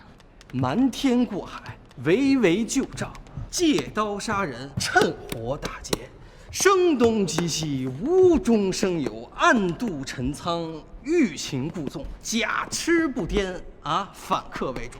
还有这苦肉计，还有这美人计。大宇，我怎么觉得小雨比你更适合当咱们这董事长呢？哎，你可别开玩笑了，我这是被逼的，也是实在没招了。陆宇，你快跟我们说说，你是怎么知道他老婆的生日，又怎么把他约出来的？当律师最重要的就是知己知彼。如果你连原告跟被告的个人资料、家庭背景、社会关系都没有吃透，那你怎么帮代理人完成委托？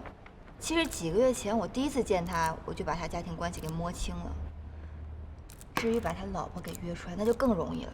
我就在他家门口给他老婆打了个电话，我说我是罗总的朋友，罗总现在在忙，托我给您送一份生日礼物，然后再把他带去酒店。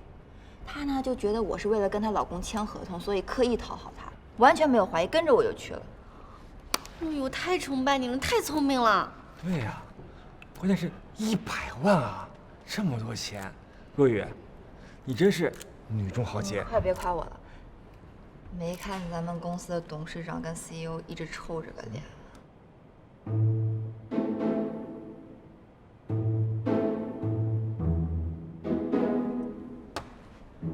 小月，你这么做实在是太冒险了。第一，是你个人安全的问题；第二，如果客户不理解你，恼羞成怒怎么办？第三，为什么提前不跟我们说？对吧？其实我理解小雨是怎么想的。第一呢，他是怕我们知道，不让他去，这个客户肯定就白费了。第二呢，他就在想，他对罗总那么了解，一定有信心拿下这一单。第三，他知道我们的压力现在很大，如果拿下这一单的话，一定会帮我们缓解不少的压力，所以才铤而走险，是吧，小雨？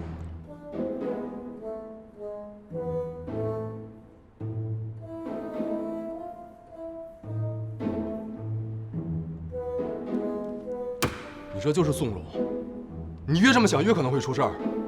她是一个女生，这大半夜的，万一坏人要是下迷药怎么办？万一有其他帮手怎么办？万一他……好了，你别说了，你再给人小雨吓着。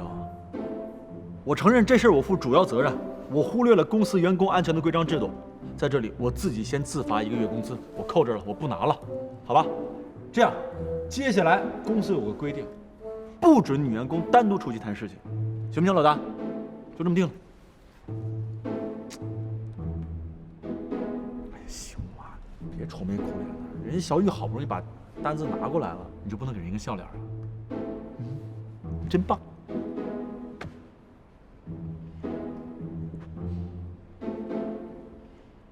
好吧，下不为例啊。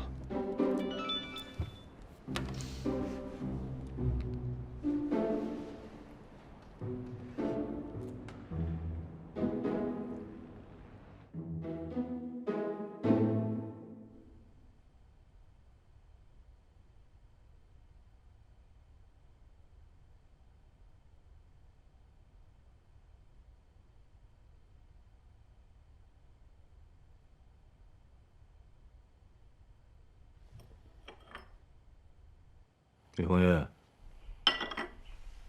我听说你利用我们家小雨使美人计拉客户，有这事儿没？这事儿？叔，是这样啊，这事儿我真的不知道，但绝对没有使什么美人计。我也是才听小雨刚告诉我们的。哎，你怎么知道的呀？我怎么知道呢？你甭管，我就问你。凭什么让我们家小雨独自去见客户？这要出了什么事儿，谁负责？对，这事儿是我的不对。身为公司董事长，我已经自我检讨过了。还有就是扣了1个月工资，改变了我们公司的制度，今后绝对不会让女生一个人出去谈事儿。态度很诚恳。就冲你刚才没有推卸责任，我今天就饶了你。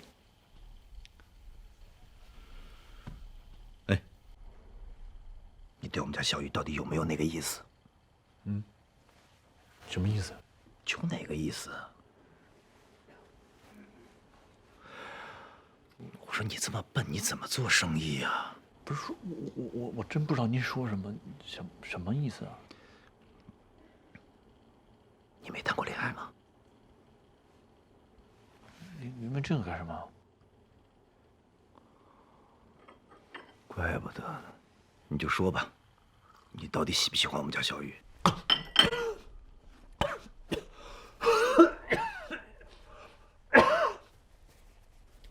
就瞎说。我什么我呀？你一个男子汉大丈夫啊，喜欢就是喜欢，不喜欢就是不喜欢。你这么吞吞吐吐、犹犹豫豫的干什么？不是叔，这事儿我就没敢想过。现在开始想，你胆子不是挺大的吗？壮起胆子，现在开始想。你俩都认识这么长时间了，我的姑娘长得又这么好看，你就从来没有对她动过心？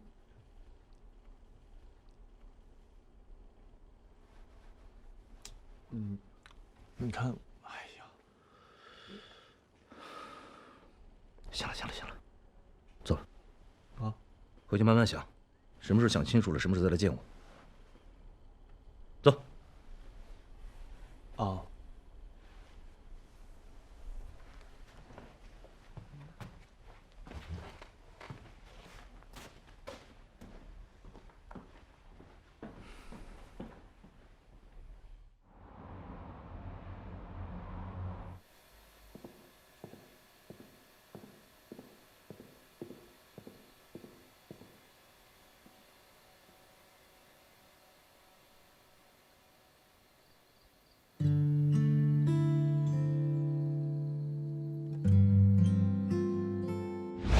我是高氏集团的实习法律顾问，还有我们2个。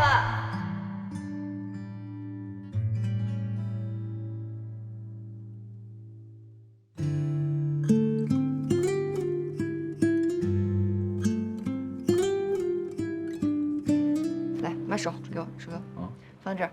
你看 ，straight。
干嘛呢？啊？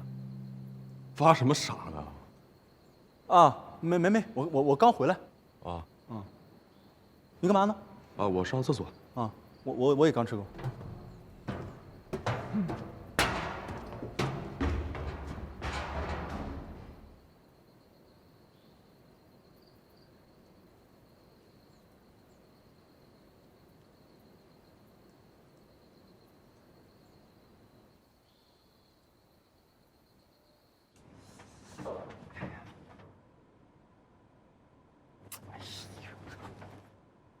怎么了你？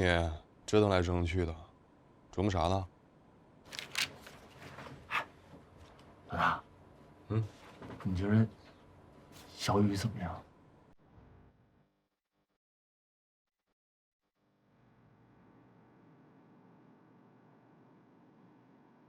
挺好的呀，为人正直，工作严谨，业务能力也很强，是一个很可靠的合作。哎呦，不是说那方面。其他方面啊，人长得挺漂亮的，个性独立，挺有气质。除了有点小脾气，其他都挺好。真是，哎，老大，你觉得我们俩合适吗？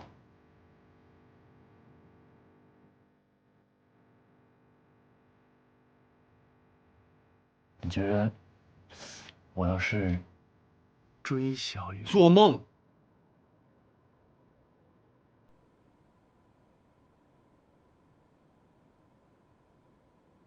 你以为这么好姑娘就你一人看见了？